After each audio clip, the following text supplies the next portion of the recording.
It's warm enough, and therefore I'm moist enough. Don't. Why would you say that?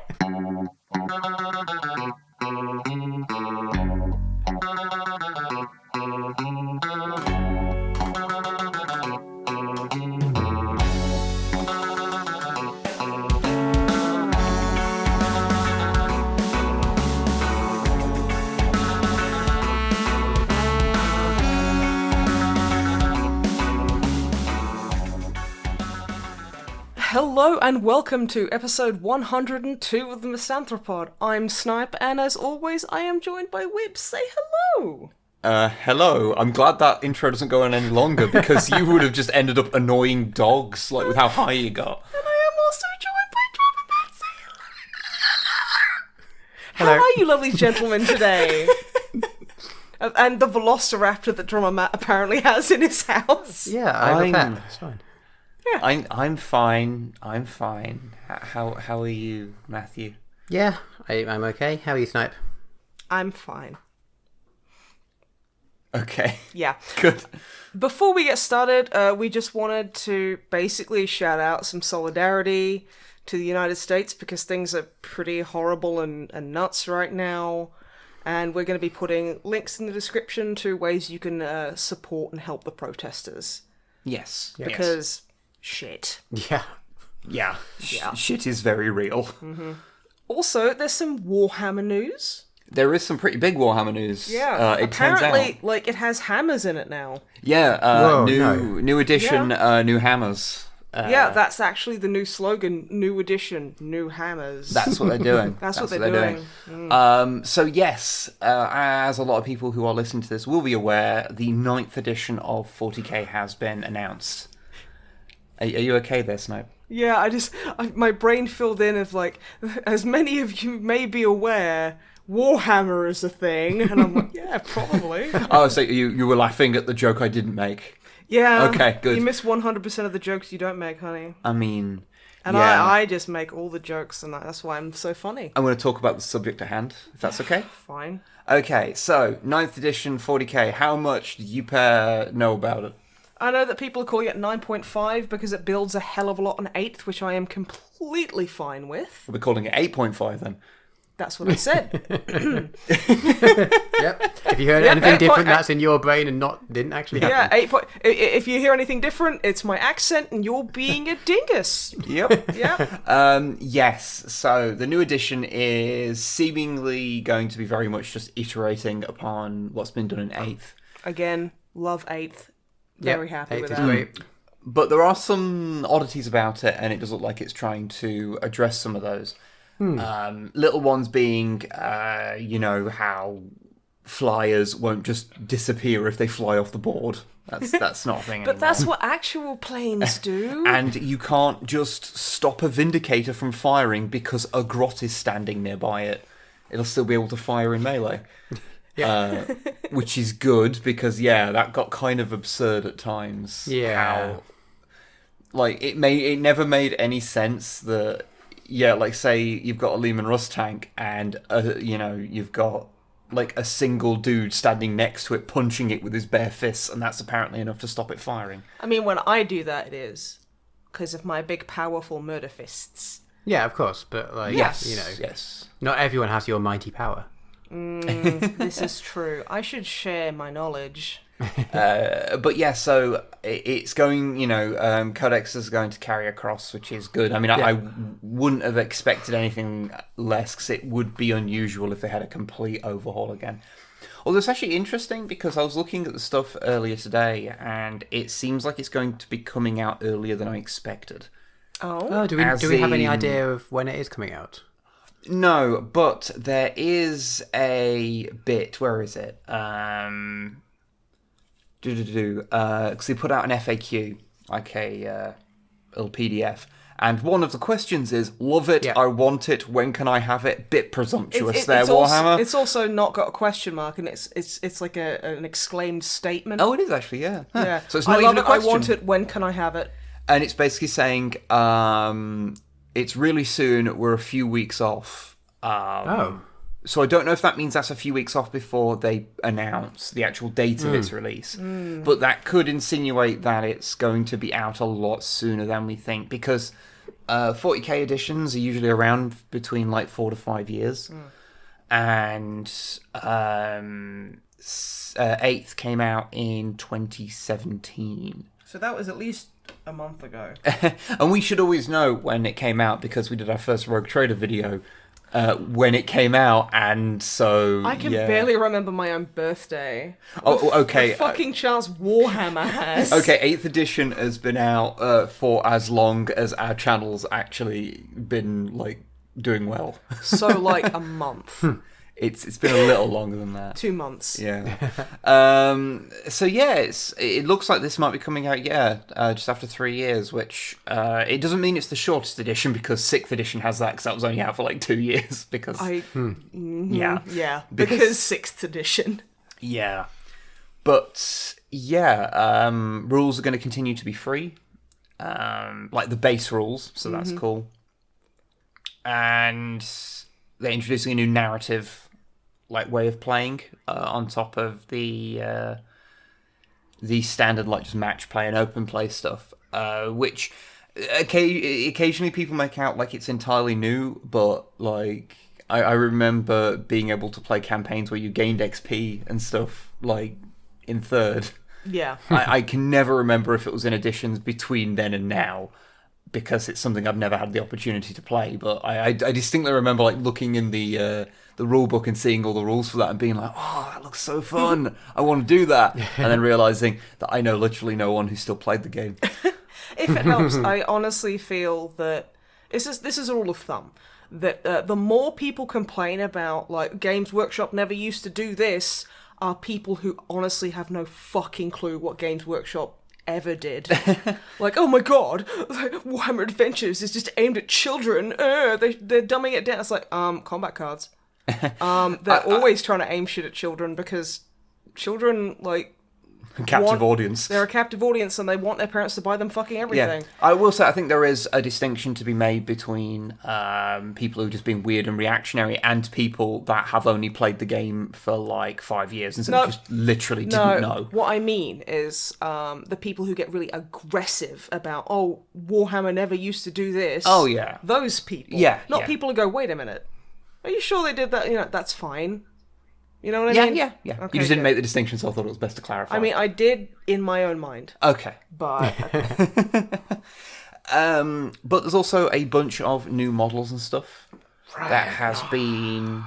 I mean, Ragnar's been out for a while. I know, but that's the only one I care about. And I like those Necrons with the weird, like, double-handed knife. The knife blade that's green, and they're like, bleh, they've got 3 leggies. The Scorpek. The Scorpek. That is a shit name for twats, but damn aren't they cool. Yeah, so a bunch of new models. We might as well start with the Scorpek. I don't know how you're supposed to pronounce it, but I'm saying Scorpek. And yeah, they're 3-legged Necron boys with like outrageously oversized melee weapons. They're like Necron batleths. Yeah. I mean, yeah, I can see. Yeah. Oh my god, I said something that you guys agreed with. Everyone mark this down as a momentous occasion.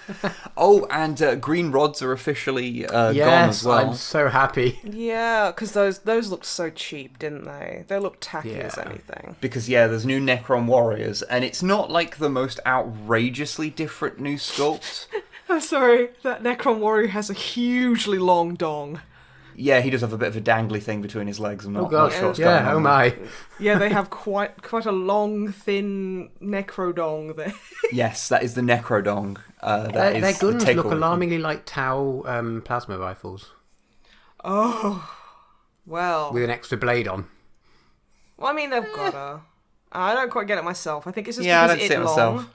But, like, fair. Because that's just... It's a very, very similar design to the previous iteration of them, just with the green rod removed. Yeah. And yeah, there's just a lot of little subtle differences in like the models, like the shoulders kind of in a bit of a different stance, and there's a bit more of a curve on some of the bits and pieces, but I like it. It's very iterative of the previous one, I feel, rather than like a complete overhaul. But that's fine. That's cool. Yeah. There's also the huge ass guy, the Skorpek Lord. Oh, where he's got like loads of bone weenies hanging off. You may have to explain what you're saying. Well, there. they look like fish bones hanging off like his like their waist, and it just looks like, the whole big fish eating a smaller fish eating. It's like that, but with bone weenies, because it looks like a weenie, but it's fish bones.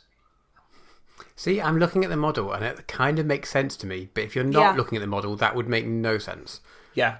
So if you are listening to this podcast, it's absolutely mandatory that you are looking at whatever images we happen to be talking about, because otherwise you will not know at all what's happening. But yeah, he's pretty cool. He's big. I'm not sure how I feel about... I like his big finger knives. They're cool. Yeah, I'm not sure how I feel about having two arms on one side. I think it looks a little unbalanced, personally. I mean, I think it's because it is. But, also, the weird, Tyrannid spikes are just a bit weird. Tyrannid spikes? Yeah, the little beep, beep, beep, beep on the top. Good. Oh. Good. What? Do you mean the parts that are on, his shoulders? Yeah, like the head chimneys. They do, okay, yeah, But I get to what be fair, you mean. I see that as just kind of, in-universe cohesion, because, the Eldar Titans and stuff have, little boop, boop, boop, boop funnels as well. They all have that. Basically, a lot of the Xeno stuff Have boop, boop, boop, boops. has the chimneys that xenomorphs have. I was going to say flesh chimneys, and then I stopped myself because I didn't want to say because I didn't want to say the word flesh chimneys, but then it was in my head, so I had to share it with everyone else. Stop saying flesh chimneys. Is this what it's like to be on a podcast with me? No, it's everyone else who is wrong. But yeah, I like how he looks like he's ready to bounce a basketball. A little bit. There is some really interesting stuff they've shown off. I can't even. What? Oh, yeah. I like the little, Yes, there's an image that shows off a lot of the newer models for the Necrons. Those are really badly photoshopped in. I don't know. I don't think that's a photoshopped in at all. Really? Because they look like they're that looks like I'm looking at it in Argos. It would be a million times harder and less convenient to Photoshop that in than to just put them there. Okay. Fuck me then, I guess. And the lighting's consistent, and yeah. It doesn't look like it to me. I mean, don't get me wrong, GW photoshops its army things all the time, but usually just to duplicate things they can't be bothered to paint more than once. Face tunes all of the Primarchs. But yeah, so it shows off some tripod. Well, they're not actually tripods because they've got 4 legs, but they're very War of the Worlds. Quadpods. They're quadpods. Yeah. And the Silent King model and everything that we've not seen a 100% clear photo of yet, I don't think. See, there's the quad pods that remind me of Combine Striders. I get that. They've just very, because it's the same kind of color, and they've got the big spindly leggies. Yeah, actually, shit, I didn't notice that before. That's a new monolith. Oh dang! Yeah, without the plastic green bits. Yeah, without the crystal. I mean, it's not that different apart from that, right? Yeah, because it's got a cabbage in it.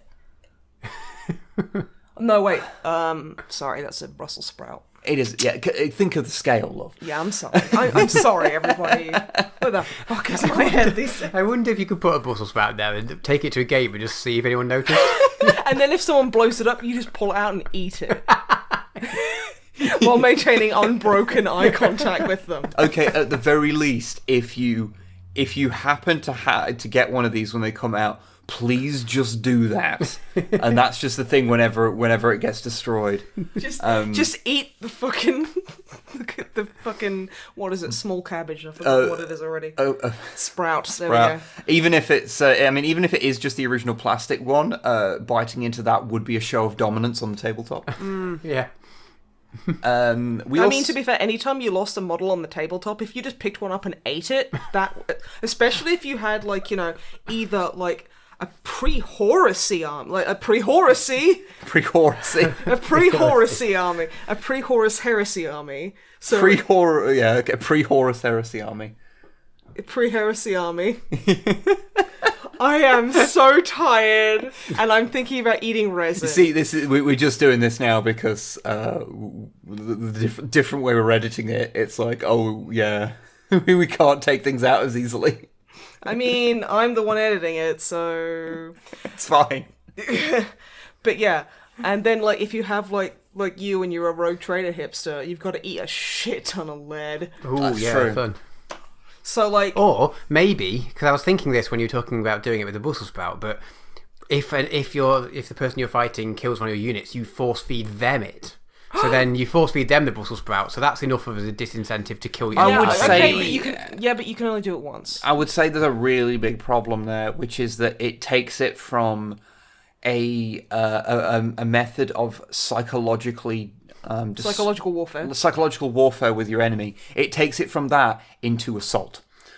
What if they're secretly into it, and you kind of like arrange this beforehand, and it's like that's your kink? Well, I mean, I don't think you should subject it to everyone else in Warhammer world, but lockdown's still going, you know what I mean? You want to do that in your fucking, like, back garden? Go for it. Stuff Brussels sprouts down each other's mouths. I mean, what I would say... Provided you're a Necron player, don't make it weird. What I would say is that these things are very distinct caveats that I don't think are going to be particularly applicable to the average game of 9th edition 40k. I mean, you don't know. Okay. People, write in if this is completely up your Brussels sprout alley. Yes, send us emails telling us that, which Matt will then not read. Yeah, he will. He'll see. I'm not a Email, lawyer. just don't put it in the subject line. No, I Yeah. thought you'd read the first line of that and go, "Oh, this is about Brussels sprout Oh, yeah, feeding." I'm fair. just not reading the rest of this. Yeah, but then, like, Ruth will be like, "Oh, what's that about, dear?" And then you'll, like, look at her with the 1,000-yard stare and be like, "Something Snipe said." And then she'll look at you back with a 1,000-yard stare and she'll just be like, "I'll put the kettle on." Anyway, new Primaris miniatures also. A bunch of them, in fact. They're Let me pretty. show off. Assault. Are you just declaring Primaris? that I'm attacking you? Oh, okay, okay. So ones with their heavy bolt pistol and melee weapons. So that's cool because, yeah, Primaris have had this weird problem of just not really having, like, a decent melee unit. And also now they have, like, Stormcast Eternal Shields. I kind of see where you're coming from, but there are. It's very similar to one that came with the Terminator box, anyway. Yeah, no, I mean, that's not a criticism. I think Yeah. Stormcast Eternals are really rad, so... But the big thing is that there's also, I think it's a captain who they are showing. Oh, it's a lieutenant because everything's a lieutenant. I'm a lieutenant. That has a Volkite pistol. Oh god, I can hear Scarlet Yeah. and Longfang just, like, cheering from miles away. Which is, Oh my one of goodness. those, for Marines anyway, is like just a thing that hasn't shown up in 40k. It's a 30k only thing before, Yeah. so that's interesting. But yeah, we also get, like, there's an Honor Guard one. I actually forget what they're called. There's an Honor Guard Lieutenant. First Company veterans who have, shields and swords, again in Primaris.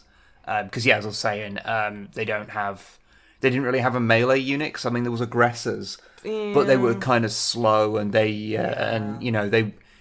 weren't really something that you would hurl at your enemy because of how they work. I mean, I would physically, but only if I hadn't painted them fully. Well, I mean, you couldn't even put them in, like, an impulsor or anything, so... Well, I could, and then I'd put that impulsor in a sock and hit them with it. Yeah, but it's plastic, so it'd probably do more damage to the impulsor, honestly. Oh, shit, you're right. I just there's- need to go back to Dreadsock. Yeah, there's also new bikes, like Primaris I bikes. forget bikes are even in the game because I think they're so shit. What, mechanically, or, I just like, fucking models? I hate them. I mean, It could be the best. I adore motorbikes. The motored bikes are for me, but I just don't give a shit about like Space Marine bikes. I just don't care. I mean, they are pretty old. They're like a second edition model. Like, they're one of the most weirdly old things in 40k. At least the basic sculpts for them. I think they have had a few minor changes over that time. But I don't know why. I always forget they exist. It's probably because you play Don't Space like Wolves them. and you'd have to take Puppies them are as better Swiftclaws. than yeah. And puppies are like a woo. Yeah, why would you take a bike when you can just have people riding a giant wolf? Exactly. Hmm. Like Yeah. why? But yeah, how do people feel about the new bike design for Primaris? Better, but it's still a bike. It doesn't look like it has the ability to turn corners, which is quite fun. I mean, corners is for the weak. Yeah. It's just Corners is for cowards. Corners is for. It just reminds me of a fucking like you. I'm gonna quote Trixie Mattel and basically say like, "Welcome to Space Marine motorbikes. In the event of an emergency, please keep driving forward and know that this is the Emperor's plan." Because that's the thing, you don't need to turn if the Emperor is guiding you, and anyone who says less so is a heretic. And I've been trying to realise what it reminds me of, and it's finally clicked into my head what it reminds me of. Akira. It's not Akira. It's the Tumblr from. I thought you meant Tumblr, the website. Maybe let me finish my sentence. No, I was like, well, it's blue. Maybe you can get porn on there. From the Nolan Batman movies. Oh, the Batbike. Yeah, which I think was called the Tumblr, wasn't it? Yeah. It's called the Batbike. I think the whole thing was the Tumblr. Wait. It is canonically Batman has a Tumblr. Yes. Shit, you think he posts super Hulock fiction there? I think he does an annoying. I think he writes loads of Batman fan fictions. He does. Yeah, he claims it's all to just throw people off, but in fact, he loves writing sexy fan fictions. About himself. He just likes writing fan fiction about himself. Yeah, which is a bit weird. Mm-hmm. Bruce, maybe get it together. Yeah, Bruce, come on. Yeah, but yeah, I mean, I kind of like the new bikes. I think. But there's also something about them that I can't quite place. Just seems off to me. I'll say the main guy who's pointing a gun at me. I don't know if he wants to kill me or give me a piggyback the wrong way round. But so maybe that's kind of drawing you. I'm not sure it is. I'm not getting that vibe from him at all. Yeah, because he's kind of like, "Hey, I have a gun. That's pretty sexy." Bleh. Excellent. There's also the what's they called? Judicia. Is that how you pronounce that? Judicar. That's how it's Judicar. CIAR. But it does have an A on there. So an E. Yeah. An I. There we go. I know Judicia. vowels. Yeah, Judicia. Yeah, they normally do Latin, and Let's you don't call him have a Justicar. and you don't have soft C's in Latin. But if it's a hard C with the I, it's Judicia. Judicia. Be sure to let us know. That sounds like a Judicia. really... Dickia. He's just a Dickia. Judicia? He's a Dickia. Anyway, regardless, tell us in the comments how incorrectly we're pronouncing it, which we won't pay attention to because by that point we'll have just looked it up. And we don't read the comments anyway. I actually do read the comments for the podcast, which is occasionally very fun. Honestly. Well, no, it's always very fun. And then, once a month, we get you mentioned that women exist. Nice one being political. Nah, it's fine. But yeah, it's a really cool model, but I just really hate the head. Yeah, why is he a vampire? It's a helmet. Is it? So, yeah. Is that not his head? It's a helmet. It's literally just judiciary without the Y. So it's judicia. Judicia? Then? Judicia. Jiu-jitsu is our... Jujitsu! Okay, I feel like we're getting too hung up on this. Okay, this so name. basically they're judiciaries without the Y. They're basically like they're just an They don't need to execution. know why. They're just doing what the Emperor tells them.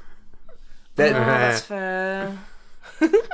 Also, I'm kind of digging the aesthetic. That's pretty fucking rad. They have an hourglass, for Christ's sake. Yeah. Yeah, when I am the ultimate reality. How the fuck do I pronounce my own title? Yeah, I initially thought that it was supposed to be a chaplain when I first saw the thing, because it's in black. It has the same leather coat as the existing Primaris chaplain model. He's got his arm out, so he's like, he look does at my pauldron. He does have his arm out, which does raise some questions about how those jackets are worn over power armor. Buttons. It's like stripper pants.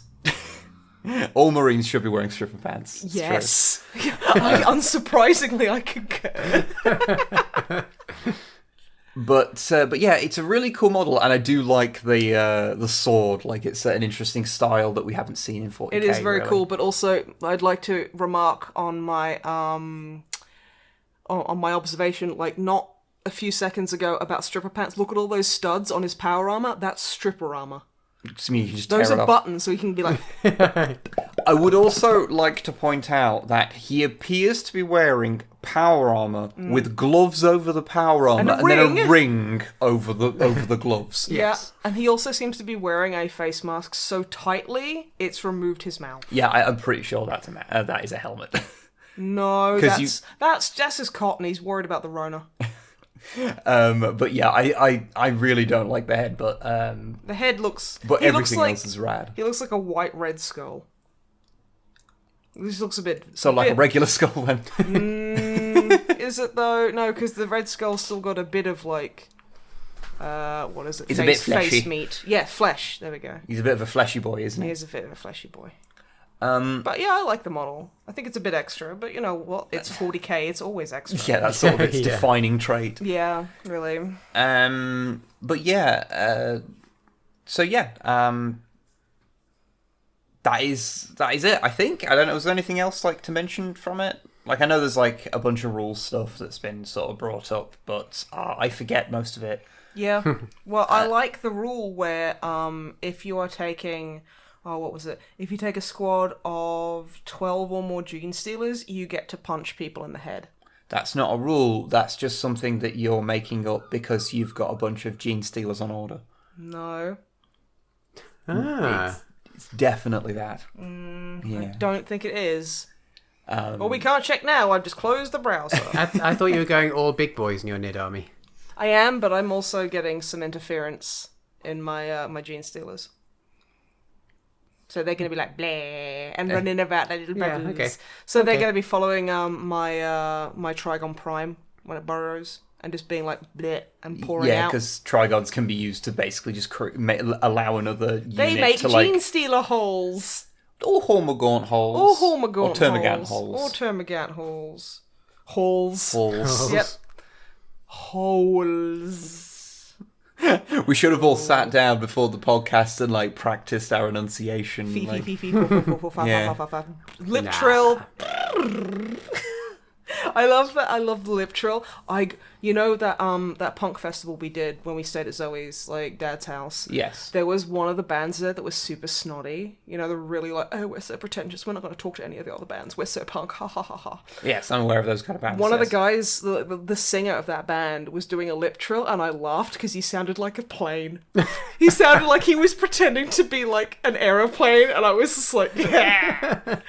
In contra, and then he gave me the darkest fucking look that I honestly thought he was going to like poison my food. In contrast to us, where Dicko was literally just pretending to be a plane as preparation for our set. Yeah. I mean, we all were. It's a great way to, like, you know, blow off steam. Yeah, Well, plane train. That's what you need to do. Yeah. Yeah. Yeah, you also have to be fucking at the same time, but, you know, Yeah, I mean, that's where the train part comes in. yeah, exactly. Okay. Before we move on from 9th edition 40k, can I just make one prediction? Yes. In 4 or 5 years, or whenever they release 10th edition 40k, it will definitely be X edition. Yes, 100%. Yep. And then in like 20 years we'll have the Triple X edition, and I'll write it. Then in like another 10 years we'll have the 4X edition, and then I just take all the Marines out and put them in bottles of Castlemaine, so everyone can have a shitty drink that everyone likes for some reason. That's still better than Foster's, because holy shit. Do they even still make Castlemaine 4X? Australia runs on it. I've not seen it in so many years. Well, it's an Australian it's an Australian institution, so you probably haven't, yeah. Yeah, but it used to be over here everywhere. Yeah, like in the 90s. I distinctly remember growing up and then like, we got better. You can't say that if you live in a country that actively consumes Bovril. Fair. Yeah. I mean, Marmite. Yeah. I mean, when it comes to the stakes of alcohol, the fact that Australia chose to poison the rest of the world by giving it Foster's is... Well, I mean, if you're stupid enough to fucking, like, mass import and, like, drink it, that's Hey, don't look at me. I only ever drank it because it was literally the cheapest I mean beer. The collective you. As in, like, the government. Oh, shit. Anyway. 40th edition is going to be the best edition of 40k, though. No, we can agree on that. First edition is going to be amazing. Also, I was really shocked to find out with this that a lot of people have some very definite opinions on the logo of 40k. Oh god, I bet that. Well, I mean, it's a little bit off center with the R sticking out a bit far. Like the kerning is jacked. No. Yeah, like No, I like it apart from that little thing, which is a little bit annoying, but I don't mind. Yeah, I like the logo, but I get what people are saying. Yeah, like Also, change is scary. Oh, sorry. No, I was just saying change is scary. Yeah, I did see someone had photoshopped it to be basically the same as what it was, but like just to be slightly tweaked, and like the text just popped slightly more from the sort of the bird thing, Aquila. Yes. Yep, there you go. There we go. The bird thing. The text just like popped slightly more, and there's just a few little tiny tweaks, and it looked a lot better. And I think people will still be angry with it because it'd still be different, but Anything, like, you change anything, someone's going to be foaming in the mouth with rage. Well, I mean, the previous one was around for 22 years, so... Not that long. Seriously, like, I'm pretty sure, like, I have grandparents that old. I'm not sure that's true. You can't prove me wrong. I can, actually. Can you? Yes, because... Well, I mean, because a large portion of your grandparents, like, aren't alive anymore. You mean every single one of my grandparents? Yeah, I don't, Oh, I it's all don't, of them. yeah, I don't they'll- have any okay. grandparents because they're all 22 and they're all at uni. I miss them so much. yeah, fine. That's a lie. I know how you've talked about some of your grandparents. You would never say you miss them. Yeah, okay. You know what? You caught me in a lie. It was pretty. I went too hard on that one. It was really obvious. Everyone's heard enough about your backstory. My cursed bloodline. Yeah. But yeah, so I kind of get how people are like a bit. Oh, it's weird to have the change after all these years because like. I mean, it is, yeah. For most people, they're going to have been playing the game for the entire time. It's going to have had the same logo. Because it's previous, I mean, it's had two before that, but one was only around for Rogue Trader, and the other one was only around for second, and the basically just left on stuff for third as well, but officially it changed over. At least we don't have to remake Fight Weapon Future Year.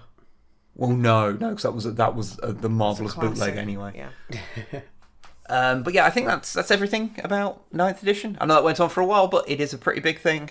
Yeah, it's like a whole edition or something. Yeah, it's like a whole new thing. I hope it's very good, because I really like 8th, and yeah, same. Yeah, Anyway, got anything else to that's say? the dream. If we just hope it's basically the same as 8th, but fixing all the little tiny niggles we have with it. Yeah, Which it sounds like is what they're aiming for. So yeah, I think so, definitely. So that's positive. Yeah. But yeah, moving on. Drumbly Door. yes. What have you been up to, dearest? Oh, so much. Okay. With alert. Definitely didn't mostly involve playing Zelda still. That's fine. No, I have game on Newgrounds or the actual game? A bit of both, but mostly Breath of the Fair. Wild. Like, Yeah. I'd be lying if I say it hasn't consumed my entire being at this point. I finished it though. Well, I finished the story. Like, I beat Ganon.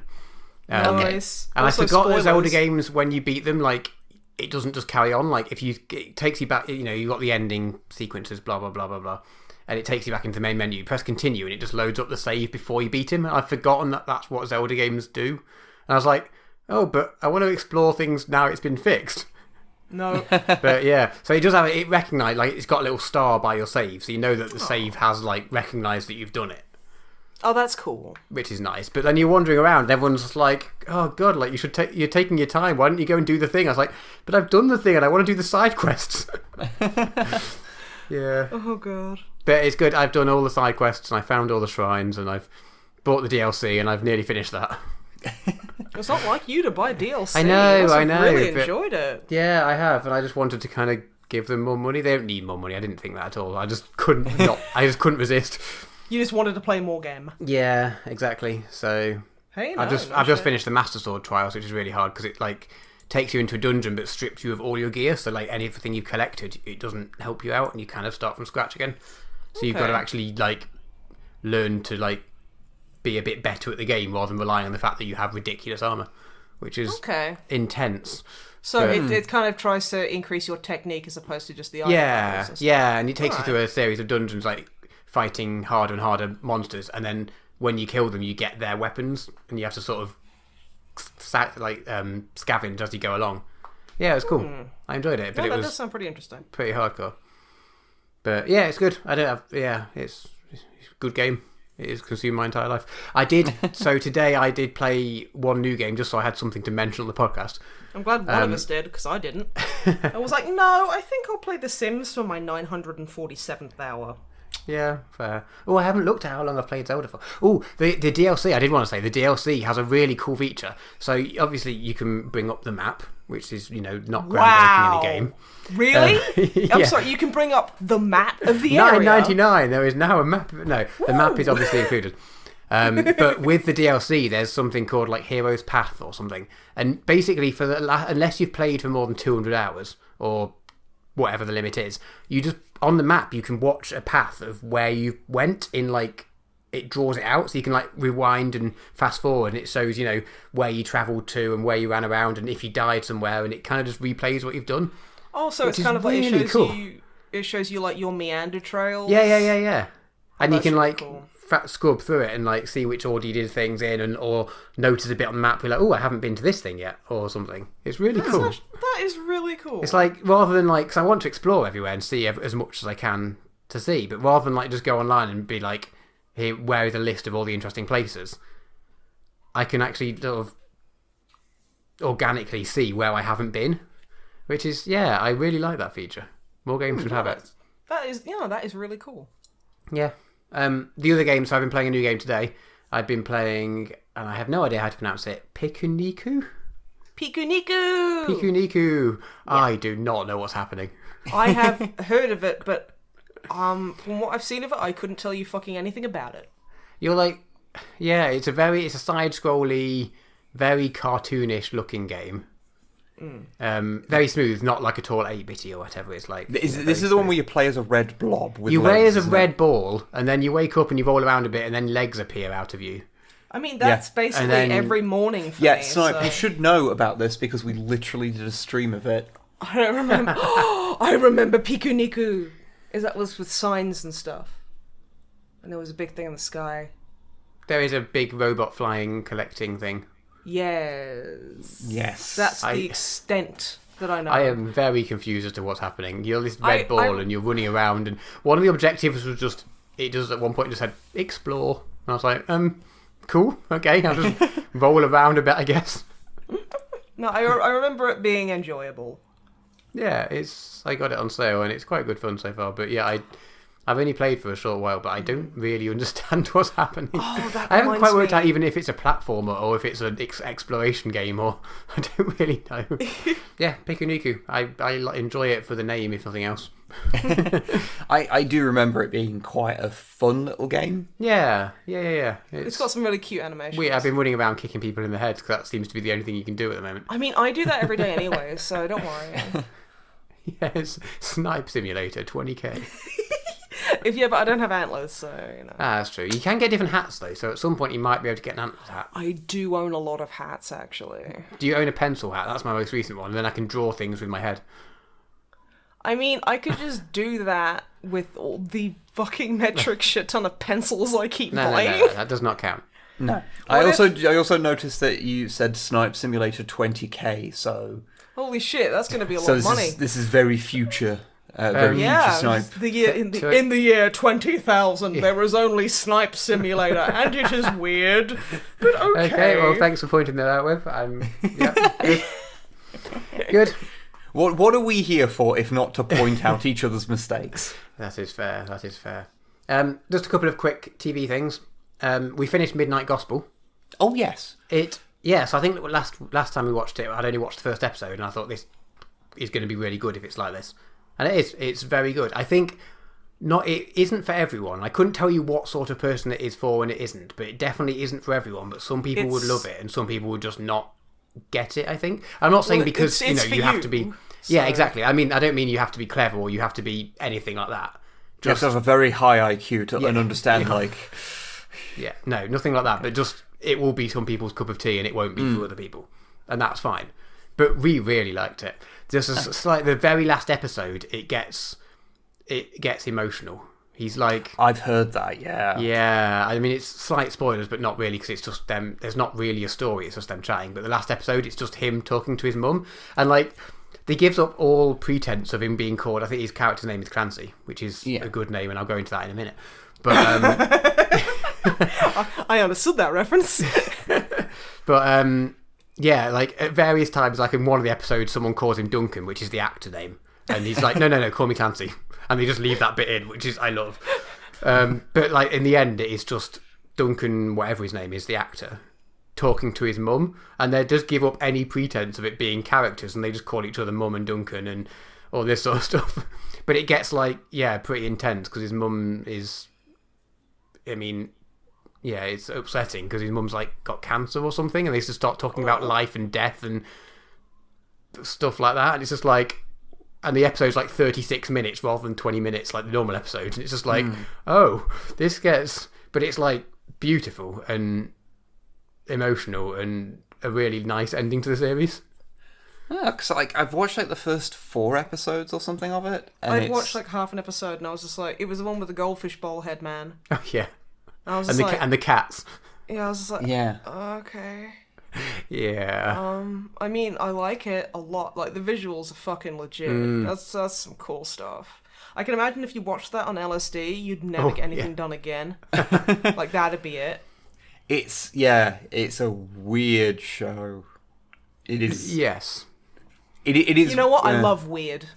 I love weird shows. Even if I don't like them, I think it's really important to just have weird stuff out there. Oh yeah, because it's different and it inspires people to do things that are different. It's not just another fucking like Family Guy ripoff, like fucking Paradise PD or whatever the fuck that was. I got like fucking half an hour. I'm like, no, not even that. I got like 10 minutes in and I was just like, this is the worst thing ever. Goodbye. But that's just my opinion. If you like it, I'm glad someone gets enjoyment out of it. I just didn't. But this one's good. Yes, this is a good thing. Good. And yeah, I recommend giving it a try and sticking with it a bit, just to sort of get in its sort of speed, I guess. It does take a bit. It took me a while, like when watching the first episode, to sort of get in the right headspace for what it was doing, just because it is not what you expect. Because I don't think anyone would expect that going into you it almost unless you have had to it explained to you. Yeah, you almost have to be sort of in the mood to watch a documentary or to watch something a lot slower paced than you expect a cartoon is going to be. I think that's why I haven't watched it yet, because I've just not really been in that mood. So yeah, but no, I do mean to get around to it. But yeah, having finished it, I definitely recommend it. We've really enjoyed it. We started watching a new show as well. This one is completely different to that. We've been watching a show called Twin, which is a Norwegian show. Oh, and it's sort of like, you know, those sort of Scandi noir thriller ones that are quite popular. I'm sorry, can you copyright the term Scandi noir? I think that is what people refer to them as. Okay, copyright it though. Okay, sure. I want a quarter every time somebody says it.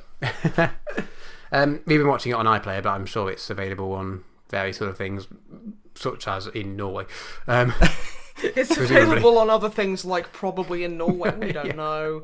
We aren't knowledgeable about the Norwegian. But yeah, if you like Tormund from Game of Thrones, he's in it and he's the main character and he's in it twice because it's about twins. Oh, so okay. I'm sorry, he's in it twice. Yeah, well, because he plays both brothers. So if you like Tormund, you get to see two Tormunds. That is someone's very specific king. I was going to make a fan fiction like joke, but I didn't need to. Everyone was thinking. Yeah, everyone went there. Do you remember how he looked at Brienne? How, like, I remember because we were watching it with Drama and Ruth, and like he looks over at her and he goes, he like double like breathes and sighs, like.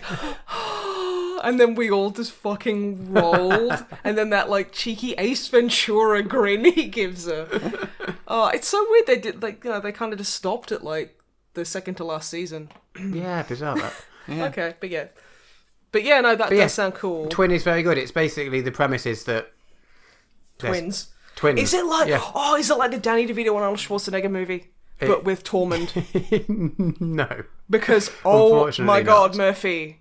I need that. I in my life. I feel that the central conceit and joke of the movie would probably not work quite so well if both twins were played by Arnold Schwarzenegger. literally the same person. Oh, okay. Then what you do then is you basically so you get Tormund 1, who's the first twin, and he's like old, like he's like a couple of minutes older, so he's like, you know, he's like the protective kind of. Oh, I'm the oldest. Blah, blah, blah. Twin Prime.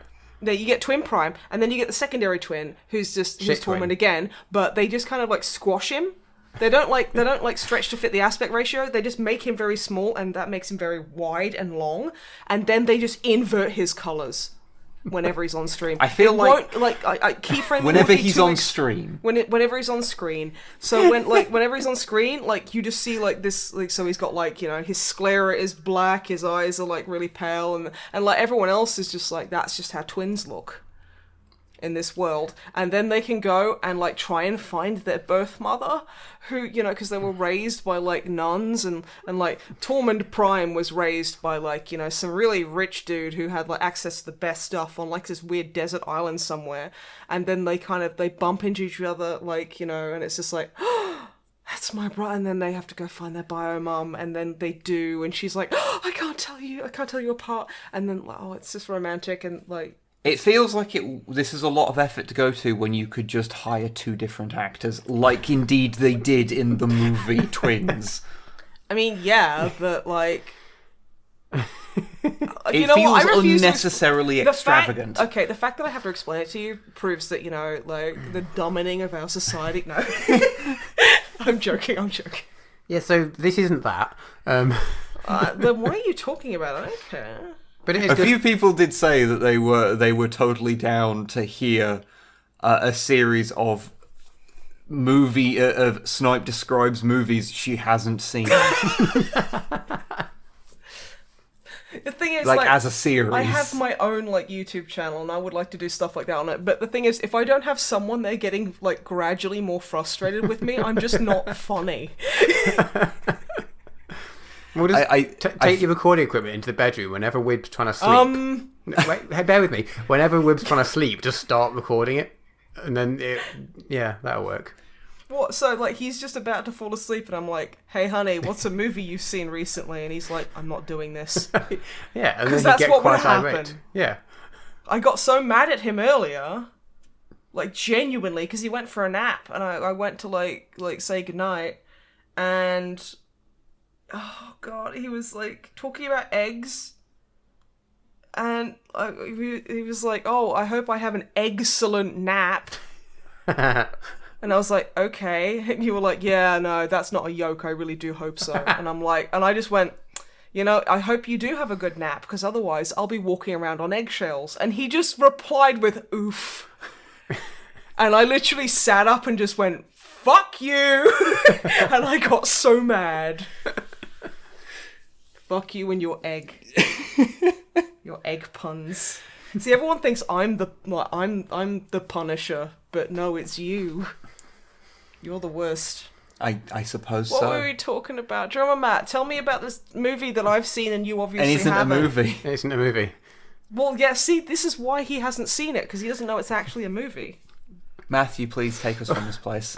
I want to explain what it is, so that we've talked about the thing longer than we've not talked about the thing, but also because it's like a thrillery type thing, I don't want to give spoilers, so there's not too much I can say, to be honest. Is it like scary? Is it supernatural? No, okay, so no, it's not at all supernatural. It's there's like police and detectives involved, and it's like a investigation-y, like a something happened, thriller. crimey type thriller-ish, that sort of thing. Well, And look at it this way. There's an adorable one of the police officers is like the most adorable guy. Like he's a single parent looking after his I want to say 7-year-old daughter. At a guess, I don't know. She's small but like smart and interesting. So like beyond when they're too young to be, you know, doing nothing. And like you start here learning bits and bobs of his backstory about how like his wife died and all these things. It's just like, and he's the most like kind parent, and it's just like, oh, you're the coolest. Oh, I think I kind of love him already. So yeah, he's amazing, and he's like just trying to do the right thing, and people get annoyed at him occasionally because he's doing the right thing, but it's obviously best for everyone, and he's the best. He does sound cool. But yeah, it's a good show if you're after a new thrillery type And the sequel it is actually a prequel to Twins, the movie, with Arnold Schwarzenegger and Danny DeVito. On the bright side, all of this talk about the Not series does mean that it's going to be very hard for someone to even pick out what's a spoiler from that section. So It's true. they'll go into it completely blind. I'm doing the Lord's work. You're doing someone's work, but it ain't the Lord's. Very last thing I just wanted to mention is that there's a new episode of Alpha Booster's Bro Trip TTS spin-off. Oh yeah, we're both in it, I think. Are you in that one too? Yeah, probably. Oh, nice. I am, like, super fucking internet famous. I mean, Alpha, like, crawls to me and is like, please, Snipe, please, I will give you an egg if you bless my son. I'm like, ugh, fine. Don't you say Alpha, I know you're listening, and please don't stop, like, being my friend. I'm sorry. Don't you say, like, 3 words? Yeah. Who do you play? I don't remember. It's the person that can't remember. says pay to win, isn't it? Yeah, that's me. It's just my normal voice, and I'm just shouting angrily. Oh, I didn't notice. I'll have to do it again. Wow. Ooh, okay. I haven't, okay. I haven't watched it yet, so I didn't. And so I don't know. I didn't know if it was in that episode or not. I don't remember. Good. Well, no, I haven't seen it. Well, no. Matt's in it though. Yeah, but that's why I'm not watching it. Yeah, okay. Yeah, It's fair. like I can literally hear him all. I can just phone him up at 3 a.m. and be like, "Hey, can you just like shout at me?" And he will. No, Yeah, but Clancy doesn't shout. Okay, but he can just phone up and be like, "Hey, I wanted to like kill a Primarch," and I'd be like, "Thank you," and then that's all I need from you right now. Click. Easy. But yeah, good on you, dude. I always love seeing Clancy and stuff. I love that character, and I love the way you voice him. He's so awesome. My favourite thing is I like that some people like him, and I like that he really annoys some people. It makes me really happy. Does he really annoy people? There's just a few people who he grates on slightly, and good. That makes it even more fun. Yeah, right. Clancy's the best, and I really want to start replying to comments as Clancy, but I also feel that could escalate really quickly. I'd say like going full method is a bit dangerous with that. Yeah, But yeah, it's not a good look. What you do is you create a Clancy fan account and pretend that you have nothing to do with it, and then go full like Clancy. Yeah. Maybe, but yes, that is me done. Okie dokie. Wibble it. Yes. Just what have you been up to? I have been up to things and stuff. Okay. The big one, Yeah. aside from good, aside from a metric fuck ton of work, because we got another Codex Compliant out. Yeah, We- shit. I thought you were having a break after the last epic workload. You know how this motherfucker has a break? He writes 2 scripts. Oh, Yeah, that kinda happened. right. Good. You see, when I'm stressed, I can't do fucking... I just sit on the couch and just go, and watch horror movies. This motherfucker is all productive and shit. It should be noted that the script for this one was written before the previous Codex Compliant was put out, so Details. I didn't have, so there wasn't like writing or anything. It was just putting it together. But it still obviously took time. So I've been doing that. I started up a hobby streak thing on Twitter. Yes. Where you post like what you've done each day to Are you do up with to like the day hobby. 10 now? It'll be day 14 today. Oh shit. You see, I see that when I wake up and you're like, hey, I haven't slept and I've painted 4 new models, and I'm like, ooh, nice. And then I like give them all a head pat, and then Yeah, I it's the see only them way. in person because I'm the real fan. I'm the real fan here. But yeah, so I haven't really played much in the way of video games, aside from one that I'll mention at the end. But I've been watching a lot of stuff, like whilst I've been painting and stuff. A lot of pornography. And by a lot of stuff, I mean a lot of one thing, which is that I Pornography. watched through the entirety of Star Wars: The Clone Wars. I need to watch that because I love Ahsoka so much. Plo Koon calls her Little Ahsoka. I'm gonna cry. Oh, he's the one that found her. So I like Plo Koon. He's cool. it's interesting. Plo Koon is like a character that you actually have an opinion on, as opposed to in the movies, where I don't think any human has ever had an opinion on Plo Koon from the movies. I like Plo Koon. Because- which one's Plo Koon? That is the point exactly. He has 0 speaking lines in the movies. Well, he's in like the Clone Wars, so it's fine. Yeah. But yeah, so I watched through all of it, including the new season that was made for Disney year? Plus. I think it was late last year. I'm gonna be honest. I feel that Disney Plus literally was just trying to sell itself on the fact that it had another series of Clone Wars. I mean, yeah. It was just like, hey, we want all the money, Clone Wars, and then everyone went, yeah, right. Well, I mean, that's what that's half of what got us into it. Yeah. Well, I mean, it was for me. It was like, I want to rewatch the prequels. I want to watch things like the Clone Wars, and I want to watch the Black Hole for some reason. I don't know why that was so high on my list of priorities. I was talked about it last time, so I won't go on that. But yeah, so I watched through the whole of the Clone Wars, and I have a few observations. I won't go too deep into it, mostly because I want to make a whole video about this. Because the Clone Wars is a really fucking weird show in a lot of regards. It is phenomenal. I will say, like, it starts off very sort of just adventure of the week sort of thing. It does have episodes where it will have like two things that like a couple of episodes that lead into each other, but it gets heavier on the continuity after at like sort of season 3 onwards.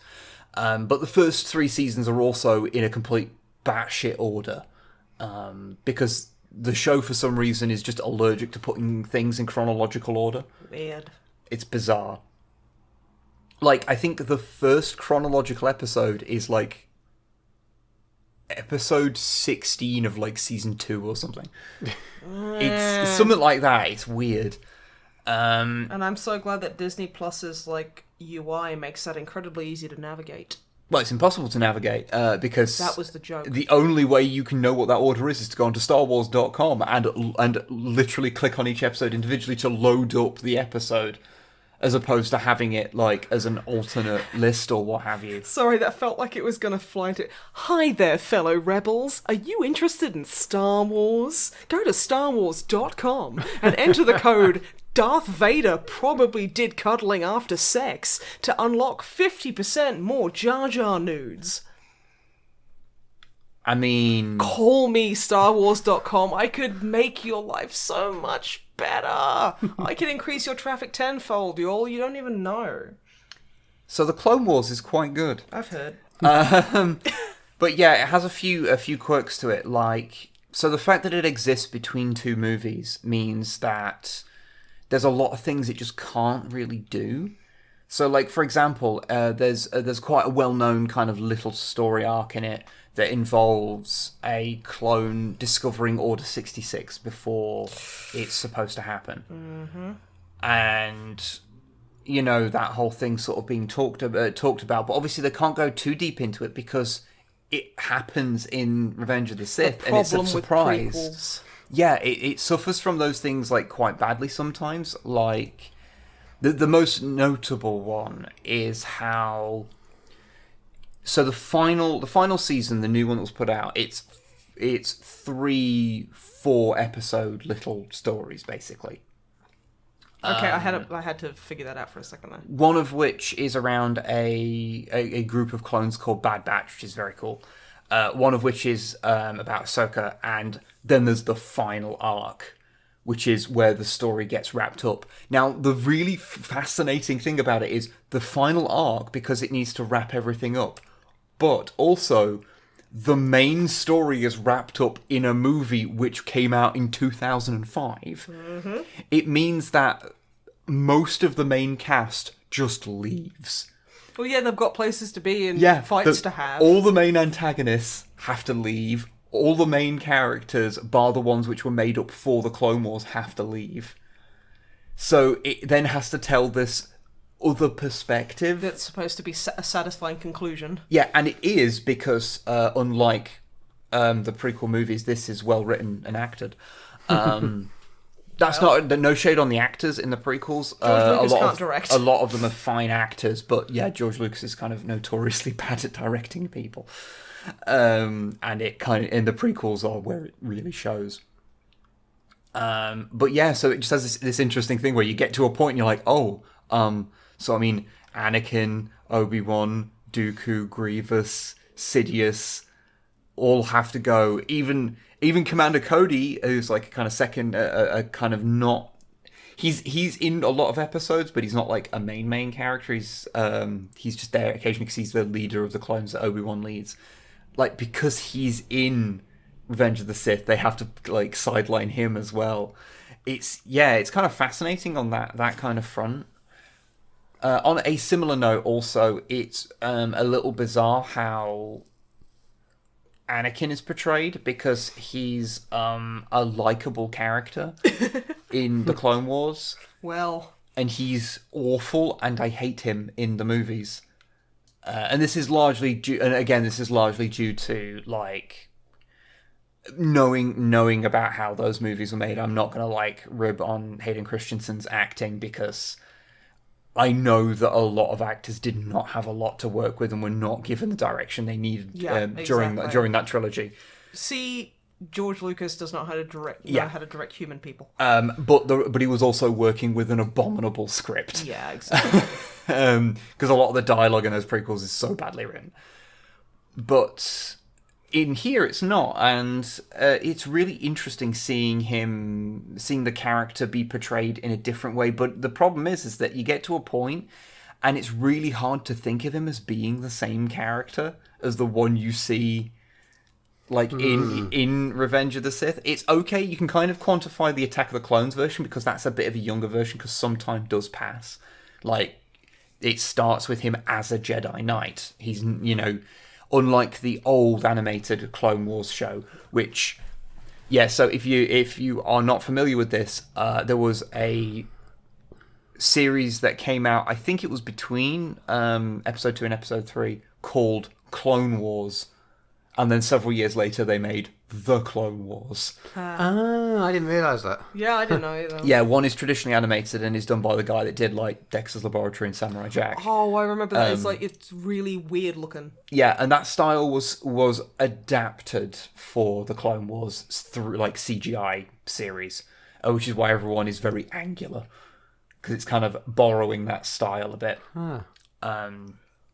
But yeah, I don't want to give too much away, but I will say I'm sort of kicking myself now that I didn't, when at a local toy shop of ours, they were selling dirt cheap a Commander Rex figurine. And at the time I was like, well, I've not seen it, I don't know what it is. He looks cool, but I don't care that much. And now having watched through that whole run, I'm like, I wish I'd have bought the Commander Rex, because Commander Rex is fucking great. Basically, the show deals with all the things that you wish that the movies had, like dealing with why people joined the Separatists, because in the movies, I think I described it on Twitter as space bastards who kill you with robots, because you raise their taxes, and that's basically it. Whereas this actually gives a bit more nuance and shows the Republic's kind of corruption, and shows how people don't feel like they're being represented. And so it gives a bit more nuance to that. It shows the clones as people, first and foremost, and how some people don't treat them as that, and them having to sort of claw out humanity for themselves, and how they've developed their own kind of culture, because they are their own set of people that have their own sort of way of doing things, and how they deal with how they're treated. It's really interesting and adds a lot of nuance to it. And even like how straight acknowledgement of that the Jedi should not be used as generals, because that's not what they're for. And it means that they just become part of the military wing of the Republic. They're just space cops. And like, that really shouldn't be what they are.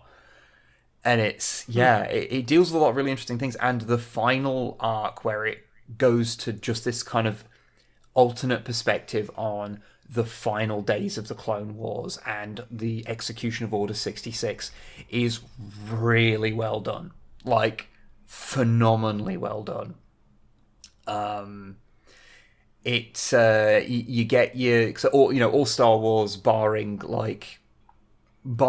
A New Hope, and for some reason Rise of Skywalker has a big lightsaber fight at the end, or in the final act of the movie. It's not necessarily always the final thing, like how in The Last Jedi, the big fight is the throne room one, and that happens in the fight. That's like happens at the start of like the end of the movie. Or I guess you could say that's like at the end of the second act. I'm bad at knowing where acts sit in movies. I got that, but it's okay because it made me remember that the throne room fight exists, and I fucking love it. It's the best. So good. It's so good. And also, it just ends there, and then in my head, Rey and Kylo go and do big cuddles, and everyone is happy. And Finn and Poe do kissing. But A New Hope didn't have it because the trend wasn't really established then, and Rise of Skywalker didn't have it because instead, whatever the fuck happens at the end of Rise of Skywalker J.J. Abrams just wanted to be really spiteful to Rian Johnson for daring to write a way more thought-provoking and emotionally engaging story. Yeah. With good characters. Yeah. Moving on, though. But so it has the big fight in this like final act. It has the big one, and it's a good one. It feels like they really stepped up their game of like showing this big final fight, and it's great. And yeah, it's really good, and it ends on this really like poignant scene that there's no like kind of I don't believe there's like a single line of dialogue you can like clearly hear. You hear some like background chatter. It kind of I don't want to give anything away, but it kind of flashes forward a bit, and you see some of the aftermath, and it's just really cool. It's just a really nice way to cap off the series, because it was always going to have a downer ending, because like the prequels, like we knew going into the prequels, oh, this is going to end at the rise of a fascist regime and the hero and the main character of this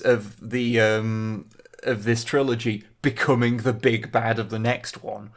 So it's like, oh.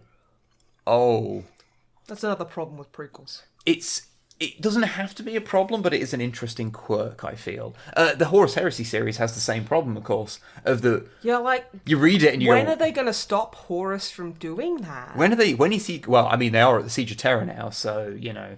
Oh, dang. They're getting relatively close. Mm-hmm. Like, they rebranded, so... But no, the Clone Wars is absolutely worth your time. I think the first few seasons, it's very easy if you've only watched those to sort of like not give it too much credence, because it just feels like a kind of Monster of the Week or Planet of the Week kind of show. And like it's just zipping around doing adventures, and there's no grander kind of thing going on. But once they kind of settle into a thing, and it starts like really showing what it's really going to be about. It gets really good. Also, phenomenally violent for a kids' show. Love it.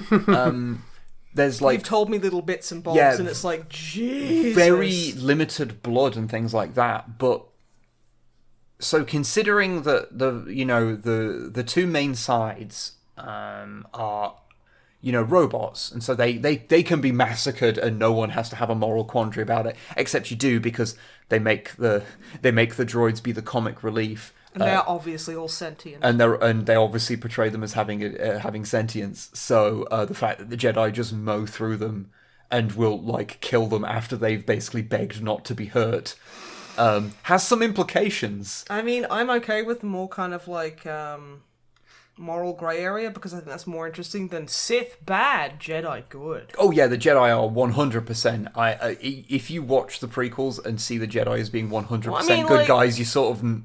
You missed the point. Yeah, you're kind of missing the point. Yeah. Like, they're very to blame for a lot of the problems. I'm sorry about your mum getting horrifyingly murdered and stuff. Also, if you cry, we'll fuck it, like, you're the worst and we hate you, so don't ever show emotion. That can't go wrong. You shouldn't have attachments to people. You being upset about other people dying is your weakness. Like, That's a great way to basically...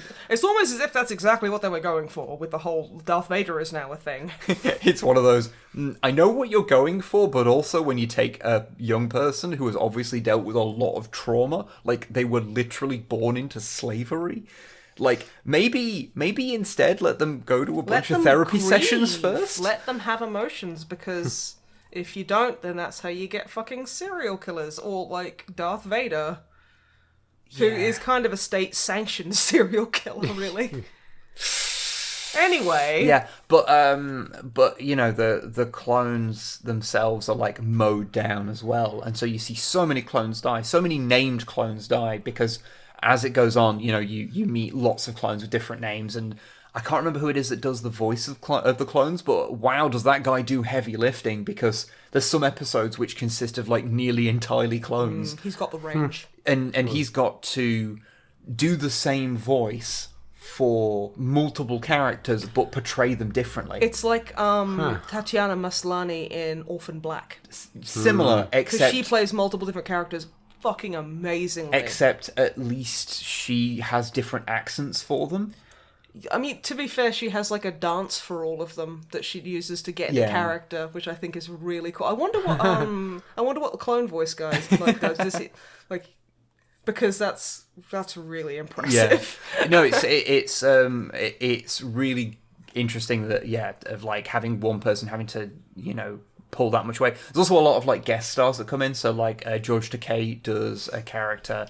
David Tennant comes in and does. Oh shit! Is he voice of a recognisable? droid. Oh yeah, it's basically. Is it his Scottish accent or is it his English accent? It's a posher version of his Doctor Who accent. All right, yeah, fair. Everyone, let David Tennant be Scottish. What's wrong with you? He was in DuckTales and he was Scottish. He was just a bit more. That's true. He was just. You could tell he was putting on a bit of a fancier voice, but yeah, he's just. Scottish. It's very weird to hear Scrooge McDuck have a real Scottish accent for a change. Why? You just sit there and go, this doesn't sound right, and then you go, oh yeah, because like. America doesn't know what Scottish people sound like. Also, Disney, you're an absolute monster of a company. Fuck you, but also put the other seasons of DuckTales on Disney Plus, you monsters. Cowards. Because I want to watch them. There's more Darkwing Duck in them, so I need them. You should get a Darkwing Duck tattoo. Should I have like a fancy one with "Let's Get Dangerous" in like scroll work? Yeah. You should have like a duck skull. Or "I am the terror that flaps in the night." Or just asterisk sax solo. Yeah, there's a lot of sax in that theme too. But anyway, yeah, Clone Wars really, really good. Definitely recommend it. However, so when I finished watching the Clone Wars, I had to have a moment like where I didn't go and watch something straight afterwards, because it was one of those sort of endings where I like had to have a moment of decompression. Oh, that's good. Okay. Like where I was like, okay. Like because basically I wanted to go watch Star Wars Rebels, the other series, but I knew that if I went into like the early episodes of that, it was going to be a bit more. It was going to be like a significantly different tone to what I just watched, and I would probably have a weird whiplash effect if I didn't just let the feeling that I was left with at the end of the Clone Wars kind of settle for a moment before doing so. Which, by the way, I always think is a sign that a piece of art has done a good job when it leaves you with when you don't just sit there and go, oh, that was fun. Like, it actually leaves you with an emotional imprint on it. Yeah. Well, I mean, it's like you're really into a book that you're enjoying if you read a part and then you put the book down and just stare off into space, and then you go back to it. Fuck. I can't remember the last book I had that way. Can't remember. But I did after a little bit start watching the Rebels series. I'm like halfway through season 1 now, and the weirdest part about it, I mentioned this as soon as I started watching it, was that because it's stylized in a subtly different way to the Clone Wars, everyone looks subtly off model. Like you see a recording of Obi-Wan in like the first episode, and he looks so different to the Clone Wars version. I remember just seeing it and being like, that's weird. I don't know why you went full like, Yeah, it's just it's a little peculiar. The weirdest part is that a lot of so in the Clone Wars the people are stylized heavily, but the tech isn't really. So like Anakin is like made entirely of straight lines. But, like, R2-D2 is just R2-D2. And, like, the ships are just the ships. Whereas they go for a bit more of a stylized approach in Rebels. So, like, the Stormtrooper helmets look quite bulbous in places. Like, they're a lot more rounded. And, like, the bridge sections of Star Destroyers are a little taller. TIE Fighters are a little bit different proportioned. It's, like, subtly different all over the place. It's a little weird. I mean, it's a good thing to at least differentiate. So. Yeah, I can kind of see why they do it, but also I would also more understand it if they made it all consistent. But anyway. It would have been cheaper. Well, there's not a lot that crosses over, like apart from bits of tech here and there. But Yeah, I'm enjoying Rebels, but it is a very different show. I saw a lot of people say that like I'm at the worst bit of it, and it's a lot more slapsticky in tone. It's a lot less dark and goes a lot less like deep than the Clone Wars does, but it does have really good moments. So yeah, I'm enjoying that. I'll get further in that. I'll do a proper thing on it next time. Oh yeah, I didn't mention the thing in the Clone Wars about how people dying. There's parts where you see like a Gungan literally exploded, like underwater. You see chunks of him and everything. Oh, this is in a kids show. Huh. Cool. Weird. Apparently, several bits were actually removed when it was being shown on Cartoon Network because of like the violence and things. Like there's a bit where Asajj Ventress like stabs a clone to death with her lightsabers, and like whilst he's dying on a lightsaber, she like kisses him on the cheek, and they were like, "Yeah, no, remove that." It's in the version on Disney Plus, so it's been put back in. Because I remember seeing it and going like, "Wow, that's dark." Mm-hmm. I think they just, after a while, just leaned into the fact that despite it being ostensibly a kids' show, a lot of non-kids Well, it has a watching lot of adult themes anyway, you know? Just because it's bloodless doesn't mean it's not violence. Yeah. But to get away from Star Wars briefly, I also played a little bit of a game which was the Aeronautica Imperialis, which other Fred Longfang surprised me with on the day it came out. Cheeky bugger. Which is based on the board game of the same name from Games Workshop. Okay. And It's about them planes, innit? And yeah, it's a turn-based... I don't know yet. Okay. Oh. I played through the tutorial. Sorry, is that a complicated question? Yeah, I've not quite gotten into it yet. I've only played it briefly, but I just wanted to kind of mention it. It's a weird one because basically when you are pointed at your enemy, you automatically fire at them unless you've turned your weapons off. So it's like a turn-based game where it's all about the movement of it. Okay. I don't know how the board game works, but it's like all about this. It's all about how you move and like managing the stress of your pilots, because pilots get stressed if you keep making them do barrel rolls. I get stressed without that, so I get it. Yeah.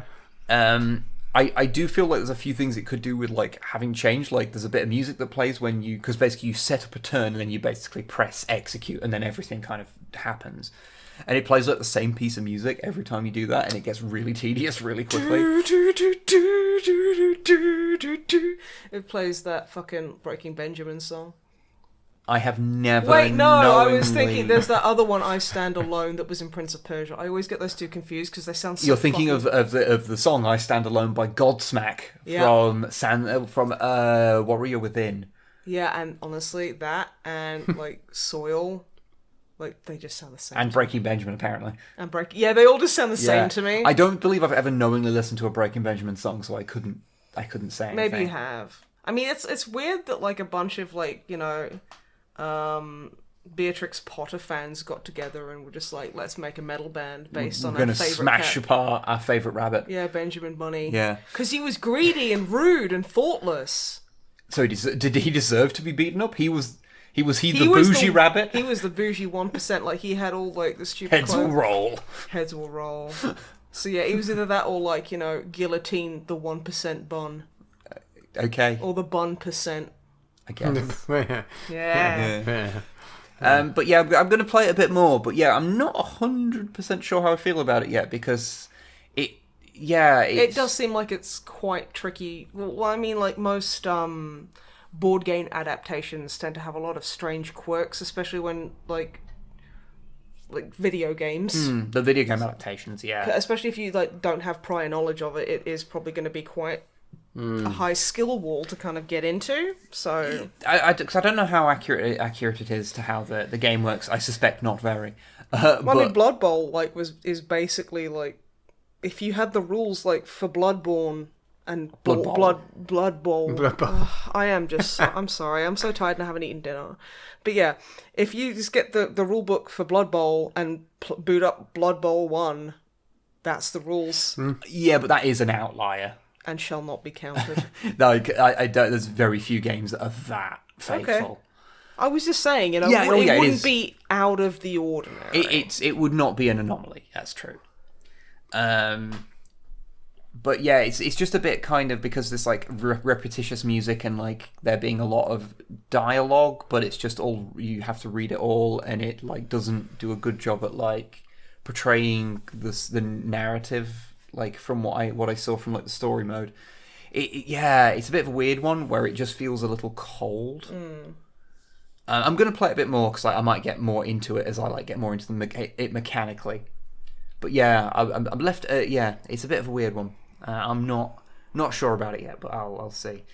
And also very, very quickly, we also bought a weird precursor to Aeronautica, which is I'm going to see if I can remember its name offhand now because it's behind me. I know what it is. It's behind me, but I can't see it without turning around and you not being able to hear me.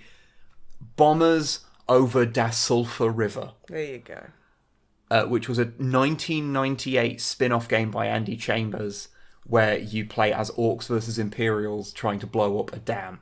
Yep. And it's like, okay, that's cool. And it uses epic 40,000 miniatures. And I managed to find a new in cellophane copy of it. That was water damaged so bad we can't actually use the board. Yeah. Through no fault of the seller, because like they couldn't have opened it up and checked because like it was still in cellophane. There was like a little tear in the corner of the cellophane, which happens to something if it's 22 years old. I mean, I guess.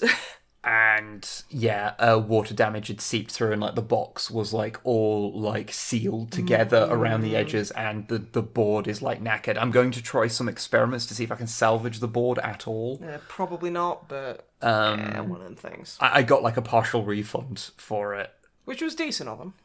But, well, I mean, they could just give me a full refund, but well, I mean, it's for a shop that doesn't offer refunds. Yeah, but I did end up getting some new in blister. Epic like planes, so that's kind of fun. So we'll make something out of it. And they did put a PDF out of all of the board and everything in 2005 for free, and I managed to get hold of that PDF. So we'll be able to play it. It's just a bit of a pisser. Yeah. But it's like a weird precursor to like Aeronautica in that regard. I don't know how either of them play yet, so we'll find out, I guess. But that is all I have to talk about. Sorry that took so long. And Snipe, my dear, what? My darling wife, my compatriot. Well, see, now I don't want to talk. What have you been up to? Well, past couple of weeks I've been pretty miserable, so I've just been watching a lot of horror movies because that's just what I do when I'm sad now. I watched a movie called Dark Light on Netflix, which it was all right. Had a creature suit. I was like, that's interesting. It also has some really bad blood effects that just looked really like, it's like, there's a person coming in who's had a nosebleed like an hour ago and it's still like very vibrant red, like that kind of very vibrant fake blood kind of looking. Was it one of those ones that's exacerbated by its colour correction? Yes. So I've noticed a lot of modern films have that. Well, I say modern films, I mean movies made in the last 20 years, have that problem. Yeah, very much where so. they colour correct them digitally and red looks weird under certain ones. Basic story is lady goes back to her childhood home after, like, getting a divorce. With her, like, I don't know, I want to say she's older than 4 but younger than like 20 daughter, so she's maybe like 10 years old or something. I don't know. Wide margin for error there. I can't tell the age of children at all. Yeah, fair. It's just impossible. And yeah, just like spooky shit starts happening, and like things around the house, like. It's spooky. She sees like weird lights, like just like torchlights just pointed at her from the cornfield out back, and it was like, that's pretty spooky. And then the kid starts acting weird because the kid always starts fucking acting weird. The funniest thing in this though is the female police, like the female sheriff, who can't fucking act. And like there's a part where she's walking through the house and the camera's following the lady. The copper, and then the woman who's walking behind her, and she's like, interesting. And she's just like completely disbelieving everything she's saying, and it's like, also the editing's a bit busted. So there's a part where the woman's just like in her bedroom or whatever, and normally what would happen is there would be like because it's like a big crash jump scare noise, and the person turns around like, and it's like the crash happens after like when she's turning in surprise, so it zooms in on her being panicked before the noise has happened. Weird. So she's like, bang. Well, it's not that bad, but it's like the moment she starts to like go, there's like a crash in the other room, and it was like, I mean, to be fair, it was interesting creature feature. It was fine. Like, there's an English guy in there who, spoilers, maybe isn't a very nice guy. Well, he's English. I mean, you can't trust him. I know, right? It's terrible. I watched another one. Okay, so I watched Bloodline, which is also on Netflix, which has Sean William Scott in it. And for those of you who are old enough to know, Stifler from American Pie. What? Yeah. And he is brilliant. He can be good, right? Yes. It's very confusing. The thing is, it's like, I love how, like, he got typecast as Stifler, but, like, in interviews, he seemed to be, like, such a sweet, nice guy. It was the complete opposite. It's almost like he can act. Almost like actors play characters.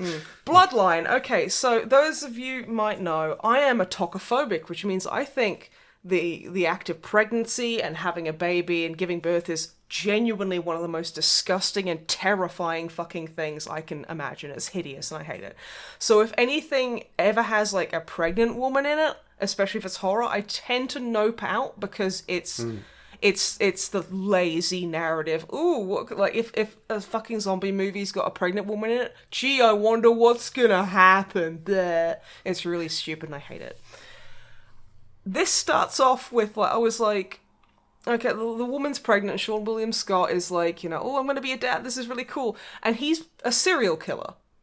So it's like Dexter, but it has a good ending. And, So it's not Sean William Scott in the woods, like, chopping down trees at the end. He's not in Canada, Yeah. like, God, that was that sucked so bad. Anyway. Spoilers for Dexter, no one cares. No, really. So yeah, he's like a school guidance counselor, and he's a good one too. And he talks to his students and he gives a shit. And there's like a girl who's being like trigger warning. There's some there's mention of sexual assault. But the good thing is, like, she's talking to him about it, and he's like, okay. So he goes and finds her uncle, cracks him in the skull, takes him to an abandoned place, and murders him horribly after getting a confession on tape. And I'm just like, that's satisfying. I like that. So he does that, and it's like he has like a really close, like, weird relationship with his mother. And they're they're both very intense. And it's like, I didn't expect it to go where it did, and it went there, and I was like, oh, I actually like that.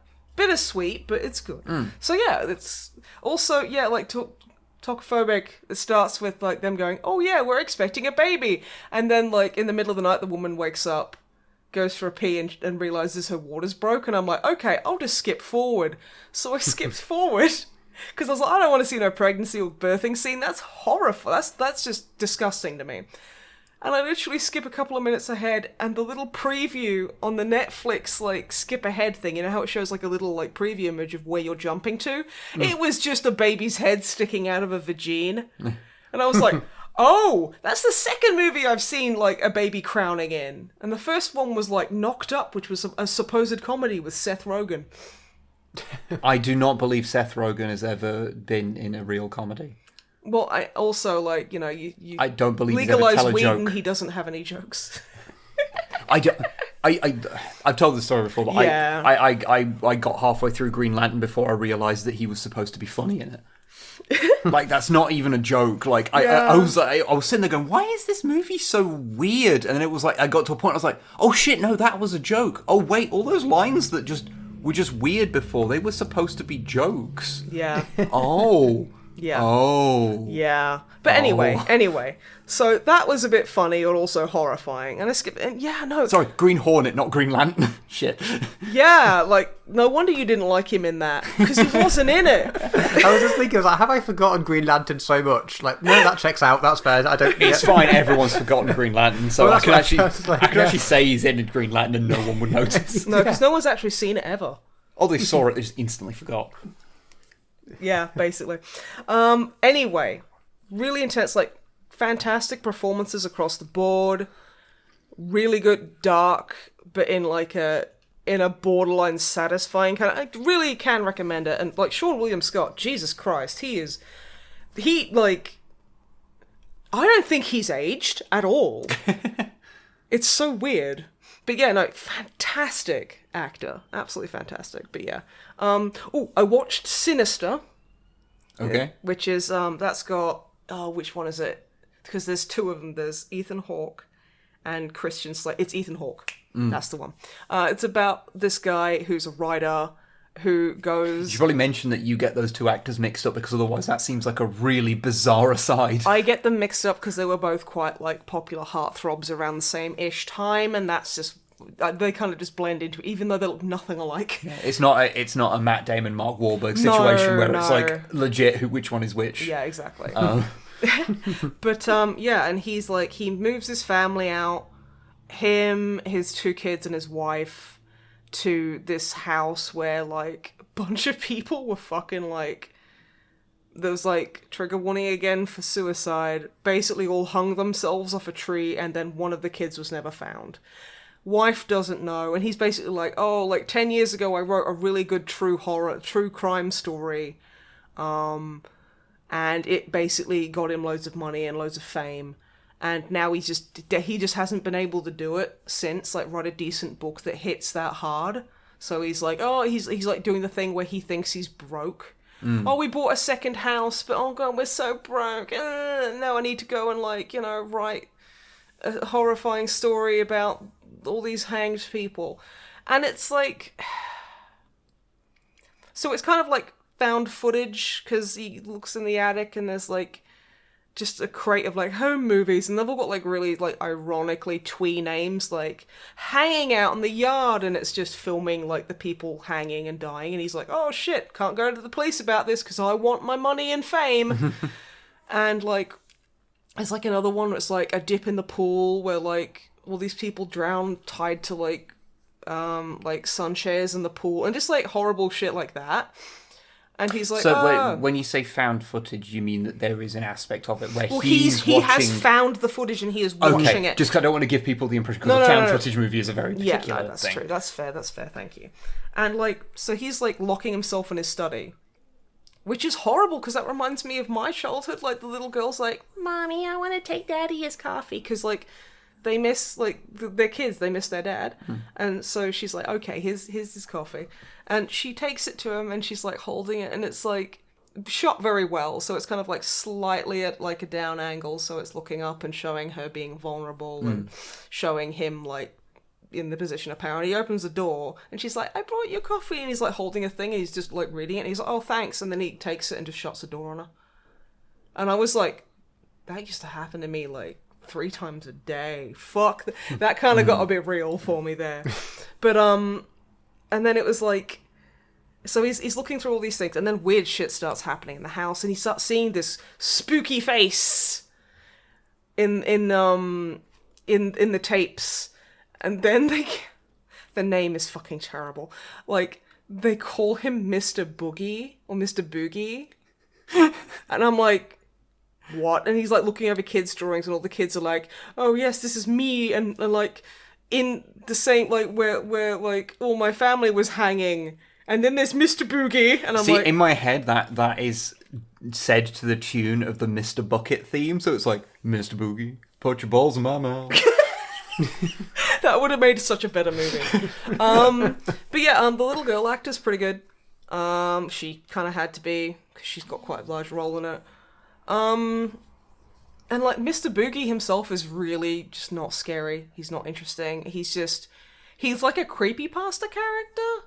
He's just man in a suit with a weird face. Ooh, he's spooky, and he eats child souls, and it's like, oh, who cares? I eat child souls. You ain't fucking special.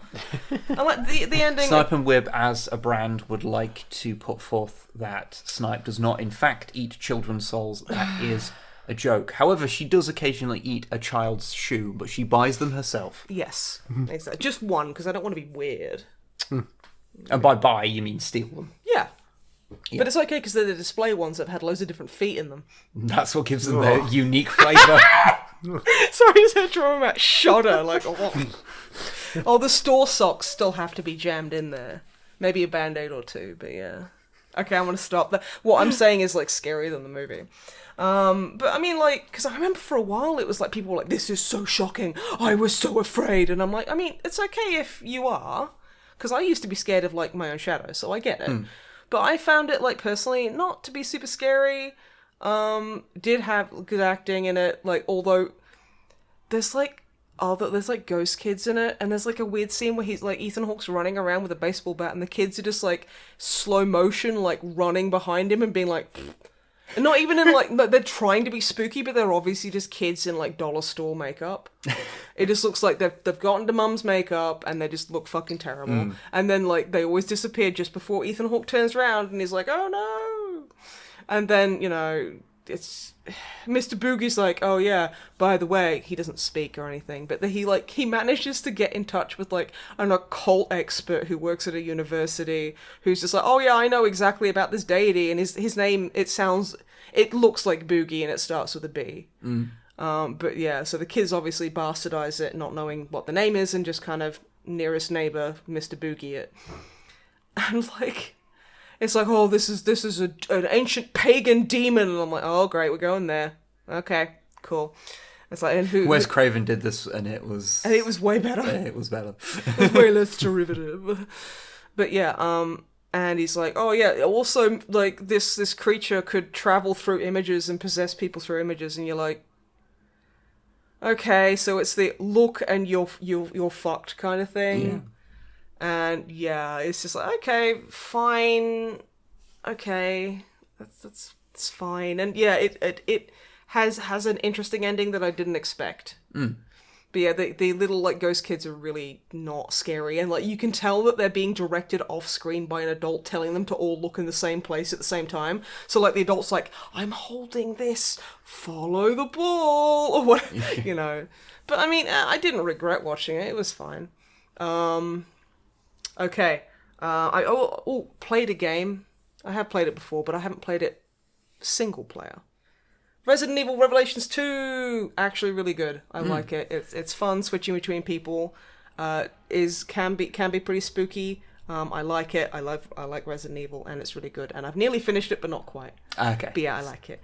I wanted to be quick with that because I want to talk a little bit more in depth about the last movie I've got to talk about. Okay. So I spoke previously in a different podcast about how in a previous podcast about how I watched Annabelle Creation. Yes, you watched the prequel of something and not the original movie. The thing is, Netflix didn't have it at that point. But today I watched Annabelle, which, if those of you who aren't aware, who are blissfully unaware, is basically based on a quote-unquote true story, and I'm going to get into that in a bit, about a possessed, haunted doll. This, like, Annabelle takes place, like in 1968, I think, whereas I think the actual thing takes place in 1970, but it doesn't focus on the actual quote-unquote case. It focuses on like the case previous and tries to figure out how the real-life people ended up with the doll. So it's like, first of all, I have a big problem with this movie's like aesthetic and the way that it gets a lot of things wrong. By looking at it, you wouldn't be able to tell it was set in like the late 60s or 70s. It's because it just looks like people with an ugly house. It looks. She showed me a bit of it, and it just. Yeah, and I was like, "Guess which era this is set in?" You were like, "Oh, the 90s," and I'm like, Because it just looks like your grand's house. It looks like your grand's house. Like where everything's just like is older than it should be, and the styles are everything's more a bit cluttered, and everything's a bit ugly, and doesn't really like. There's no cohesive theme. Which is like, you know, you got like old person house down to a T, but like the main characters like it name drops the Manson family, and I'm like, okay, where are we going with this? And then it turns out, like, oh, the neighbors, like, their daughter, like, their teenage daughter ran away and joined a hippie commune. Haha, probably nothing to do with the Manson family. And, like, I'm just gonna, like, before anyone, like, eye rolls too hard, she didn't join the Manson family. She joined, like, the Brotherhood of the Ram or something really silly that was, like, a satanic cult. It's very silly. And, like, honestly, to the movie's credit, I will say, the Annabelle doll doesn't look as creepy as it does. Like, the doll that you see where it's like all grey and it looks fucking spooky as shit, but a bit too over spooky. Yeah, it doesn't look like that at the start. It's just like a cheery little doll, and it kind of like it's still got that creepy old doll thing. So like when the husband buys it for the wife, it's not possessed or anything, and like looking back, because this happened to be in the final scene, because it ends with the woman, the mother of the nurse who owned it in the actual story, buying it from a second-hand shop, and she's like, oh, I've been looking everywhere for one of these. You know what? I'm going to buy that for my daughter. She'll love it. And it's like, now, when you think, okay, wait, no, that's supposed to be a Raggedy Ann doll, it makes way more sense. Yeah. And there is a Raggedy Ann doll in that scene in the background. And I'm just like, okay, but like, the fact that the husband's like, hey, I got you this, and she's like, oh, and she's like freaking out over, like, oh my god, where did you get her? That's amazing. I didn't know you could get this. Like, it's just an ugly doll. Like, I could literally make you one. It's not hard. And she puts it on a shelf with borderline equally ugly dolls, and I'm like, okay, you know what? That doesn't look out of place. Nice one. But yeah, like, so like the daughter breaks in and with a boyfriend, and like, obviously the woman is pregnant. She's pregnant, by the way. So she gets stabbed in the fucking stomach, because you can't have a pregnant woman in a horror movie without basically making her a victim automatically. You just can't, because it's just too easy. And then, like, the woman's like, the next door neighbor's daughter's like, I like your dolls, and she's holding the Annabelle doll that isn't Annabelle. It's kind of just referred to as Annabelle because it's in the actual legend, the people who didn't like the doll hired a psychic medium and was like, oh, the soul of a girl called Annabelle Higgins possesses it, and she died when she was 7. So there's that. That's one little liberty, because there's like an adult woman there. But I wouldn't really want to see a kid get murdered. You know what I mean? It's just like, okay, fine, yeah, whatever. And then she dies holding the doll, and like it's like in Child's Play, but without any voodoo. So like she like slits her own throat, and then her blood goes into Annabelle, like the doll's eye, and then it goes and gets sucked in, and it's like, oh, the doll is possessed. Oh no! It do the suck. It do the big eye suck. So it kind of just like progressively gets worse and worse, and then the fucking evil spirit makes popcorn set fire, and they're like, shit, that made my water broke, and she has a baby, and blah blah blah. And like, I'm really angry because it did have a magical woman of color, but she was like the purest, most amazing character, and I'm so mad that like I was sitting there the whole time going, you're just gonna kill her. You're just gonna spoilers, she doesn't die.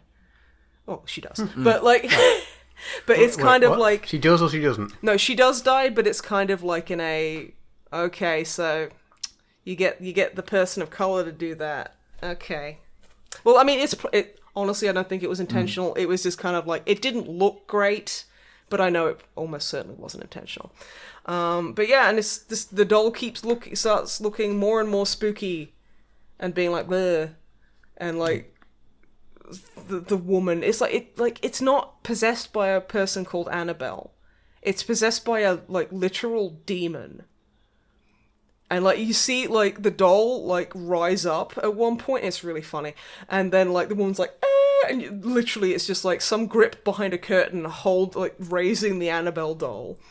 And then, like, it zooms in on its face, and there's, like, a charred skin demon behind it. And I'm like, that's alright. Also, there's one really cool bit of imagery, which I honestly think they ruined by having a scare at the end of it. She's running up from the basement away from, like, this weird demon that's, like, tormenting her. And she turns around to the stairs, and just at the base of the stairs, there's just this black figure just on hands and knees, just looking up at her. That you can't see its eyes, you can't make, but you know it's like a humanoid figure just staring at her, and it lingers long on it, and I was like, this is really eerie. And then it just like, it boop, and it shows up in front of her and does a screamer, and I'm like, that was some really cool image. I don't know where you would have taken that, but I just thought that was really, really cool.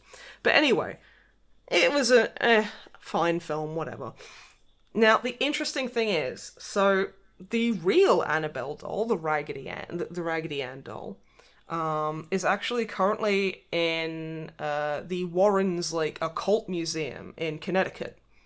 But like you'll probably have seen the pictures if anyone's interested in that kind of thing, where it's behind like a wooden like glass container, and it's like says positively do not open, and it's got like the devil tarot card on it, and they bring priests in to bless like and consecrate the area like every like fucking month. And it's like, it's a fucking doll, Barbara. It's a doll. There's nothing wrong with it. It's like, it's a Raggedy Ann. Those things were creepy anyway. You know? I've heard some rumblings about like large portions of even the real life story just being entirely fabricated. Well, anyway. I mean, I wouldn't be surprised, because I mean, like obviously a lot of it will be fabricated, but there's the difference between like intentionally fabricated and how people interpret something. Like, when it comes to this kind of stuff, like I'm a skeptic. I don't really believe in this kind of stuff. Not anymore, not after the accident. But like, if like people believe in ghosts or whatever, or angels or what, that's fine. Just because I don't doesn't mean that someone else isn't allowed to. But like, when I kind of see like, because you like, especially because it's in like, you know, the Conjuring universe, you get a lot of people being like, oh, no, it's real, and like it helps shysters and people who just want to take your money. Yeah, and I'm not okay with that. And also, the movie was pretty boring. And like the Warrens like Museum of the Occult, which is just looks like. It looks like the Monkey Island voodoo shop. It's just a bunch of tat. And then there's fucking Annabelle doll there with like, don't open. And it's like, okay. The doll in like, according to the people who experienced the haunting, 3 people, 2, like the person who owned it, the 2 medical like nurses, and like Lou, who was like, I think one of their boyfriends or a friend, I'm not sure. He got physically attacked by it, apparently, and it drew blood, which is referenced in the movie. And like it like leapt at his chest and like cut his chest up really badly, but then it healed within 2 days, like perfectly without a scar. Oh, and I'm like, okay, so it's this like 3-foot dolly is strong enough to take on a fully grown adult, cause serious chest lacerations that heal after a couple of days. But it can't break out of glass. And people swear they can see it moving in the glass, and it would leave notes around the house. It's like, what, like you're out of bread, Margaret? It's like, bitch, buy more Pop-Tarts. That would be fucking hysterical. But like, it's just like, because I went into a deep dive of possessed and haunted dollies after I watched it, because I was like, look, I'm sure some people genuinely believe this, and that's fine. But the fact that, you know, like, I don't know, the Warrens seem like they are kind of just, like, hucksters trying to get money and fame out of, like, spooky shit, so I don't know. There's a lot of big famous, like, ghost stories where you dig a little deeper and you go, oh, these... Like, I'm not saying I don't know about the story, so I'm not saying this of these people because I don't know. But quite often you look into it and go, oh, this person's just a famous liar. Okay. Or some people, like, you know, especially in those days, like, I mean, even till this day, like, you know, psychosis and stuff is not much is understood. So, like, I used to hallucinate a lot because I didn't realize I only slept, like, 2-3 hours a day and was so fucking sleep deprived. I used to see all sorts of spooky shit, and I was like, oh, God. And, yeah. So it's like, there's what I'm saying is there's multiple explanations for all this kind of stuff. But yeah, like reading into it and just being like, I appreciate, like, you know, you've taken this quote-unquote real-world story and turned it into a spooky movie. But it does feel like, same criticism as I did with Annabelle Creation. If it had been a Raggedy Ann doll, it would have been way more fucking believable. Holy shit, would it have been. Because it's that spooky ass fucking doll with like cracks in its face. It's just like, okay, that just looks like Jack Nicholson in a wig. It's just, that's not scary. It's just, I don't know, that sounds pretty terrifying to me. I know it sounds kind of sexy, but like that's just me. But yeah. So I mean, honestly, it was an interesting one, but also like looking into it afterwards and reading up about like Robert the doll and stuff, which is like an early 1900s like haunted doll that was angry, and it could like, oh god, there's so many stories about, I went to see the Annabelle doll and I went, haha, it's fake, and then on the way home I got hit by a fucking milk truck. It was horrible. I'm sorry, Annabelle, you're real and demonic. There's like a priest that was like, pfft. He started like throwing shit around the museum going, God is like super buff and sexy and has a huge big dick and is way too good at sex. Unlike you, Annabelle, who is a complete wanker who everyone hates. If a priest taught like that, I'd go to church more often just for the spectacle of it. And by more often, I mean, at all. I was thinking about assuming the cloth. What do you reckon?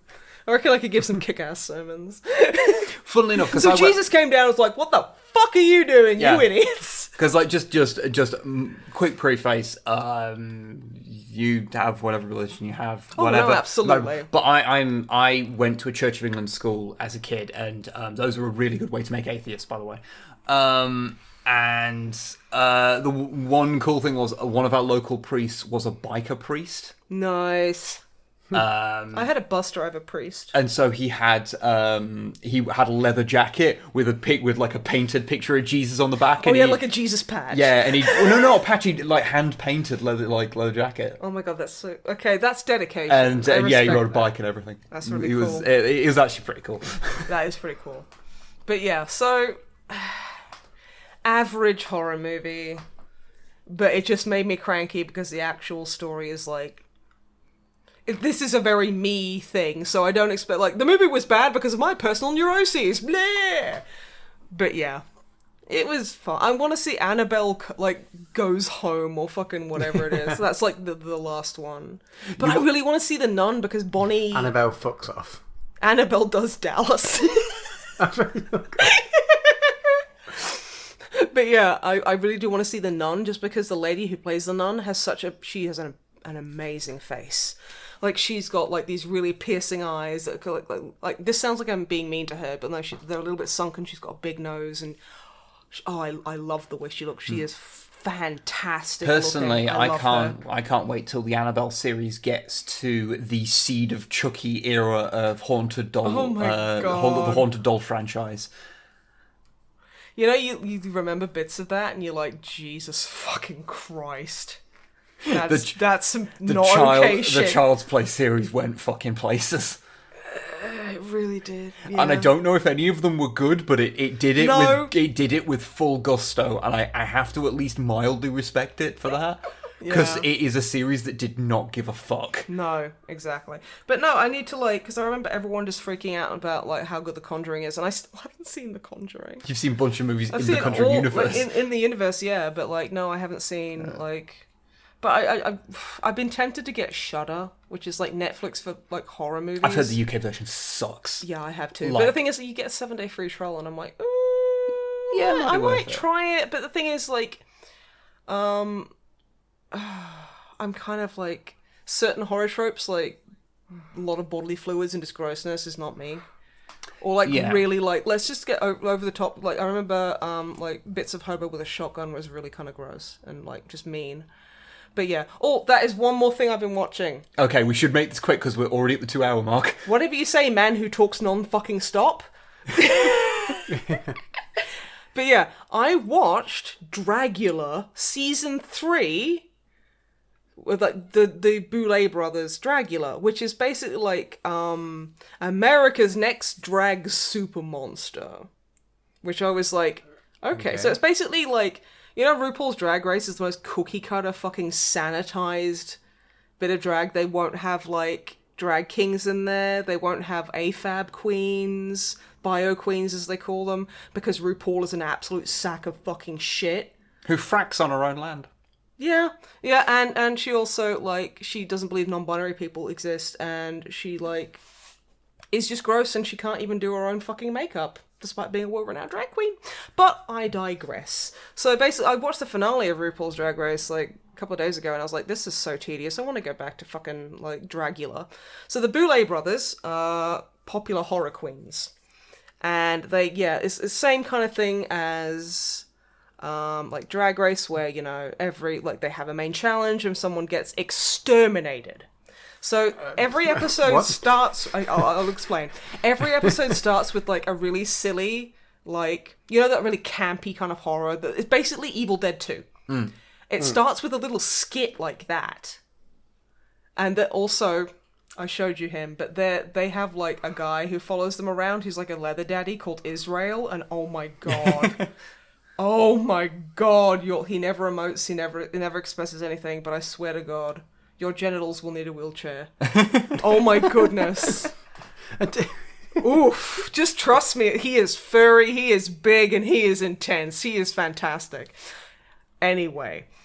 And then, like, when they get exterminated, because they have challenges, but it's not like lip syncing for your life. It's like, go and play a giant version of Operation where you actually get electrocuted with like 6,000 volts, or you skydive, or you have to eat offal and drink blood. So it's like, it's a bit extreme in certain places, swings and roundabouts. And yeah, there was a drag king on it called Landon Cider, who I absolutely fucking adore. He is amazing. And, like, he did have to eat, like, a jar of spiders on the first day. But, I mean, start as you mean to go on. So it's a little bit, it's, again, swings and roundabouts, but I would prefer that every time to fucking RuPaul's Drag Race. Especially because after, it doesn't show them kind of going, I think this person did bad. And before they critique the kind of looks they do, every time they say... Drag is art, but, and art is subjective and we can't judge you on that. However, what we will be judging is how you kept to the brief of the challenge with your dress. So, like, with your costume. And I think it's like, you know what, that's really good. That's really mature. Mitigates the harshness that's inherent to any of those kind of reality shows. Yeah, exactly. So they go, you're, like, we all love your drag, however, how recognizable is it for the theme that was given? So, that kind of stuff. And, like, it just kind of, like, you don't know who's quote-unquote exterminated after the challenge until you see, like, a little horror skit where they're walking home through the woods after their car's broken down, and then they get murdered. Like, really slapstick, like murdered, or, like, one of them gets, like... Like they're in a slasher movie. Yeah, like they're in a slasher movie, like, one of them, like, it's, like, trying to start their car, and it's, like, it's really creative, and it's interesting. It's, like, that's a cool way to send people off. But yeah, and, like, they have the thing, like, the reunion at the end of, like, the one before the finale in RuPaul's Drag Race, where they kind of just sit down and have a bit of a chat, and, like, they get involved, and, like, they're, like, it's nice. Like, there was one person on it who I was just kind of like, okay, I agree with a lot of what you're saying, but the way you're, like, she was a bio queen, and she, like, she did, like, so there's filth, right? And she would just, like, pour, like, use sanitary, like, products over herself that she just kept in the freezer for a bit. As you do. And it's just like, okay, like, if you want to do that kind of stuff, that's fine. But also, that's a fucking health hazard and it's gross. It's like, oh yeah, so I froze a poo for a while and now I'm signing autographs with it. It's just too much. But, and she would kind of, like, people would be talking offhandedly about something and she'd go, the meat industry is murder! And I'm like, yeah, but, like, they were talking about, I don't know, Chuck E. Cheese or something. Can you just fucking keep it under your hat? Or when she was giving critique about her outfit that was made entirely out of, like, sanitary products, she started screaming and carrying on about how, like, she did it perfectly because, like, people have periods, and if you don't like that, then you're, like, just the worst. And then she started screaming and punching tables, and I was like, okay, I admire your energy and your will to try and do positive things, but Christ, you just won't shut up. Like, there's a time and a place for anything. Apart from, like, frozen tampons, maybe. Honestly, how you describe this person, it sounds like the the fact that a certain branch of reactionary YouTube kept getting angry at a fictionalized version of feminism for years. They manifested this as an actual person. Yeah, I mean, she's not that bad, but like, you know, she's kind of like, she's just like, okay, she's a bit too passionate in the wrong kind of like ways. Yeah.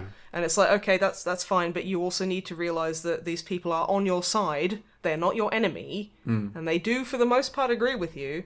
But you should stop fucking interrupting and screaming over them about how they're being anti-woman for thinking that, you know, pouring like fucking used menstrual products on yourself is like a bit gross. Because it's like, it's not the fact that they're menstrual products, it's the fact that it's bodily waste. Yeah, it's that's the used problem. part. That's the part. But yeah, that's what I've been up to.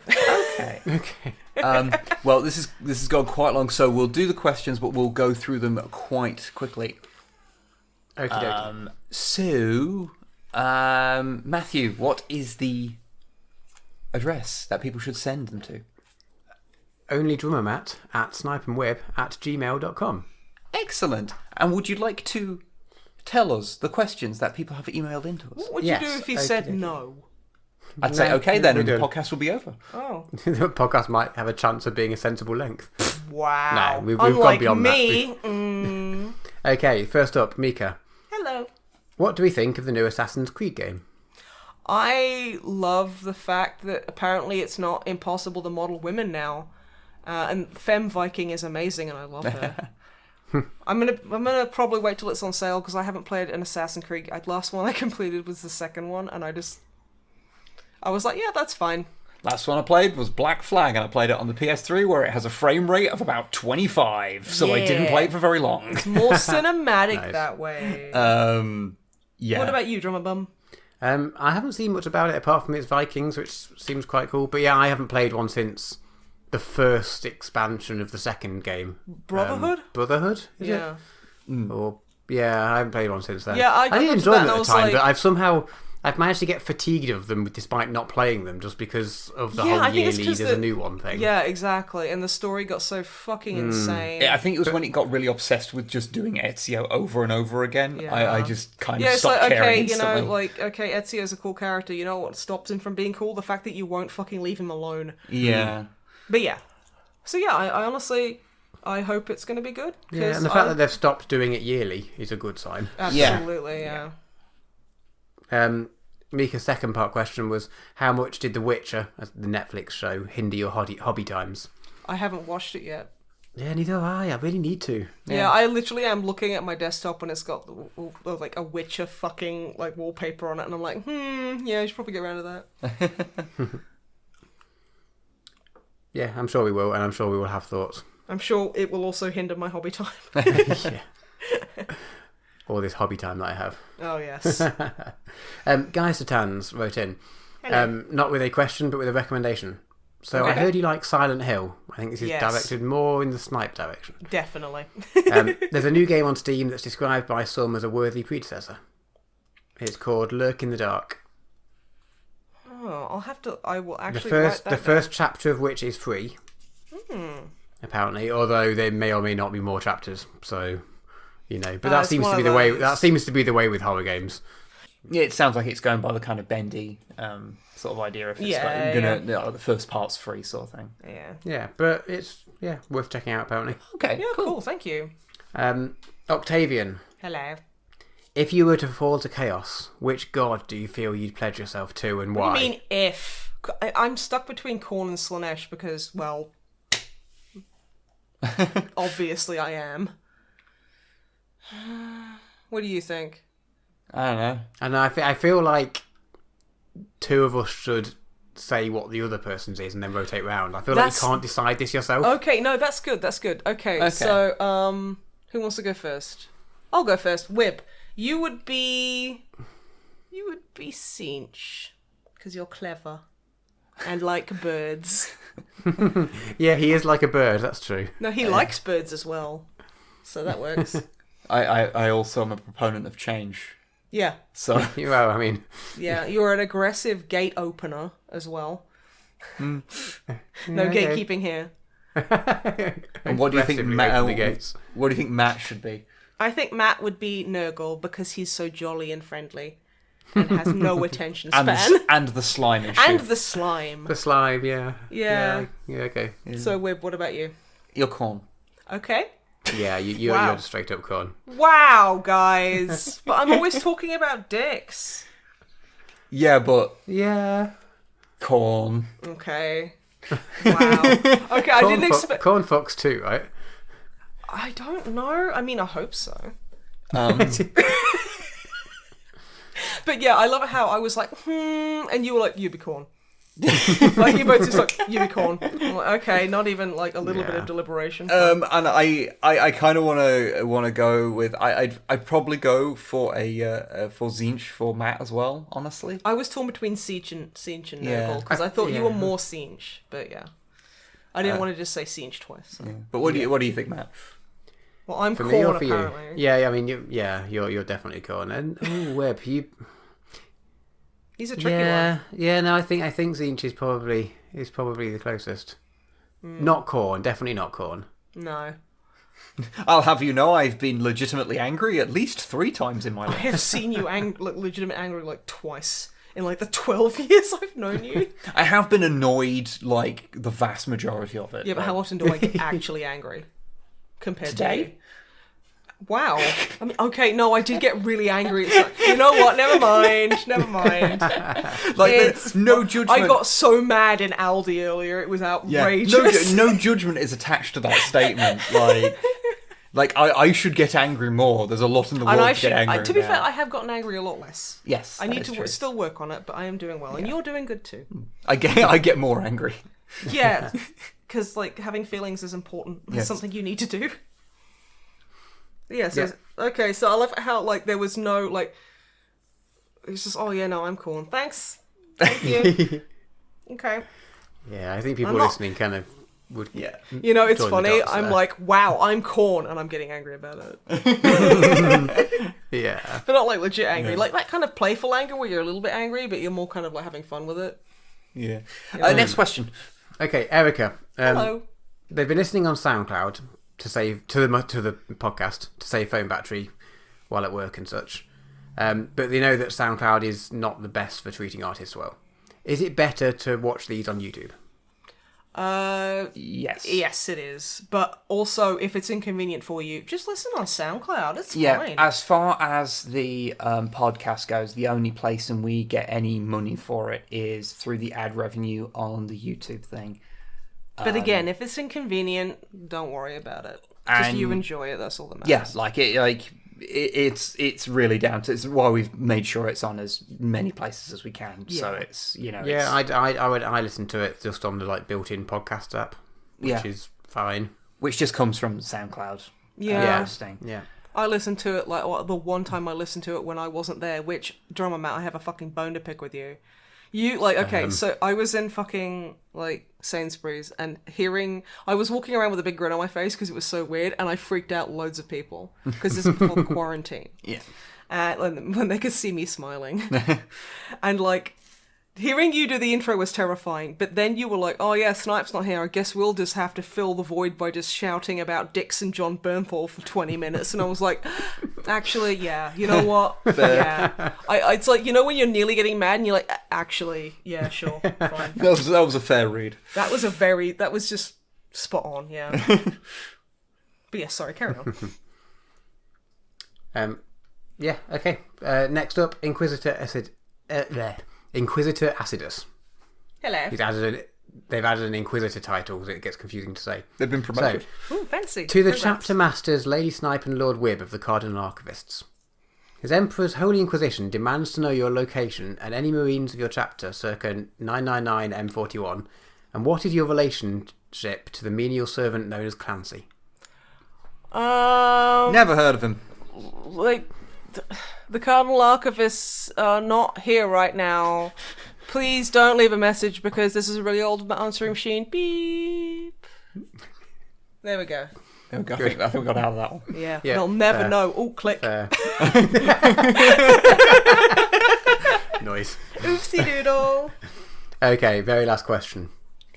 Technician Sourwell. The Hello. Imperium of Man extends a ton of emotional energy and fervent action in the name of EMPs. The Chaos Gods were formed from emotions and actions of sentient creatures.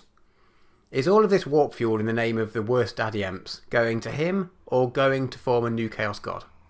I really like the idea of it forming a new Chaos God. That sounds really cool. Well, the Chaos... We'll bring back Malal, that's cool. The Chaos Gods are reflections of emotions, and so the sacrifice of people it feels like if that is going into the warp, then it would become more of a thing of... It'd go to me. It'd go to, like, I don't know, Khorne or whatever, because it's Yeah, sacrifice, and Khorne cares not whence the blood flows. But realistically, it is the Emperor is a warp entity in a lot of ways. So you could say he's the 5th Chaos God. It depends on, like... At me, Remlays. Like, this is one of those things that's kind of vague and it's talked about a lot, and like I'm not the biggest, like, deep into lore guy. It's fun to think about. So I'm sure there's like this is something that's been like thrown around a lot, but like you get into the whole Star Child thing, and that's... Are you saying that the Emperor is Wesley Crusher? The Emperor wears like big ugly cardigans over his power armor. Yes. I love it. Yes. So that's that. Okay, so that's actually to save me getting confused about lore that is vague and weird and changes constantly. Instead, all of the souls are going to fuel the Emperor to be reborn, but in the most marvelous jumper. Ugliest jumper possible. Like, they even drum him out and be like, whew, that's a bit much. Yeah, it's a bit too much for me. Yeah. Which, honestly, I don't think mankind has ever or will ever create such a garment. It's not ready. No, it's not ready. Not even remotely. Excellent. That is the questions. Okay. Right. Well, thank you, everybody, for sending in your questions. And don't forget to send in more questions, and also tell us what your favourite dinosaur is next time, because I want to know. Okay. I've been Snipe, he's been Wib, he's been Drummer Matt. Thank you very much for joining us. Goodbye. Goodbye, everybody. Bye.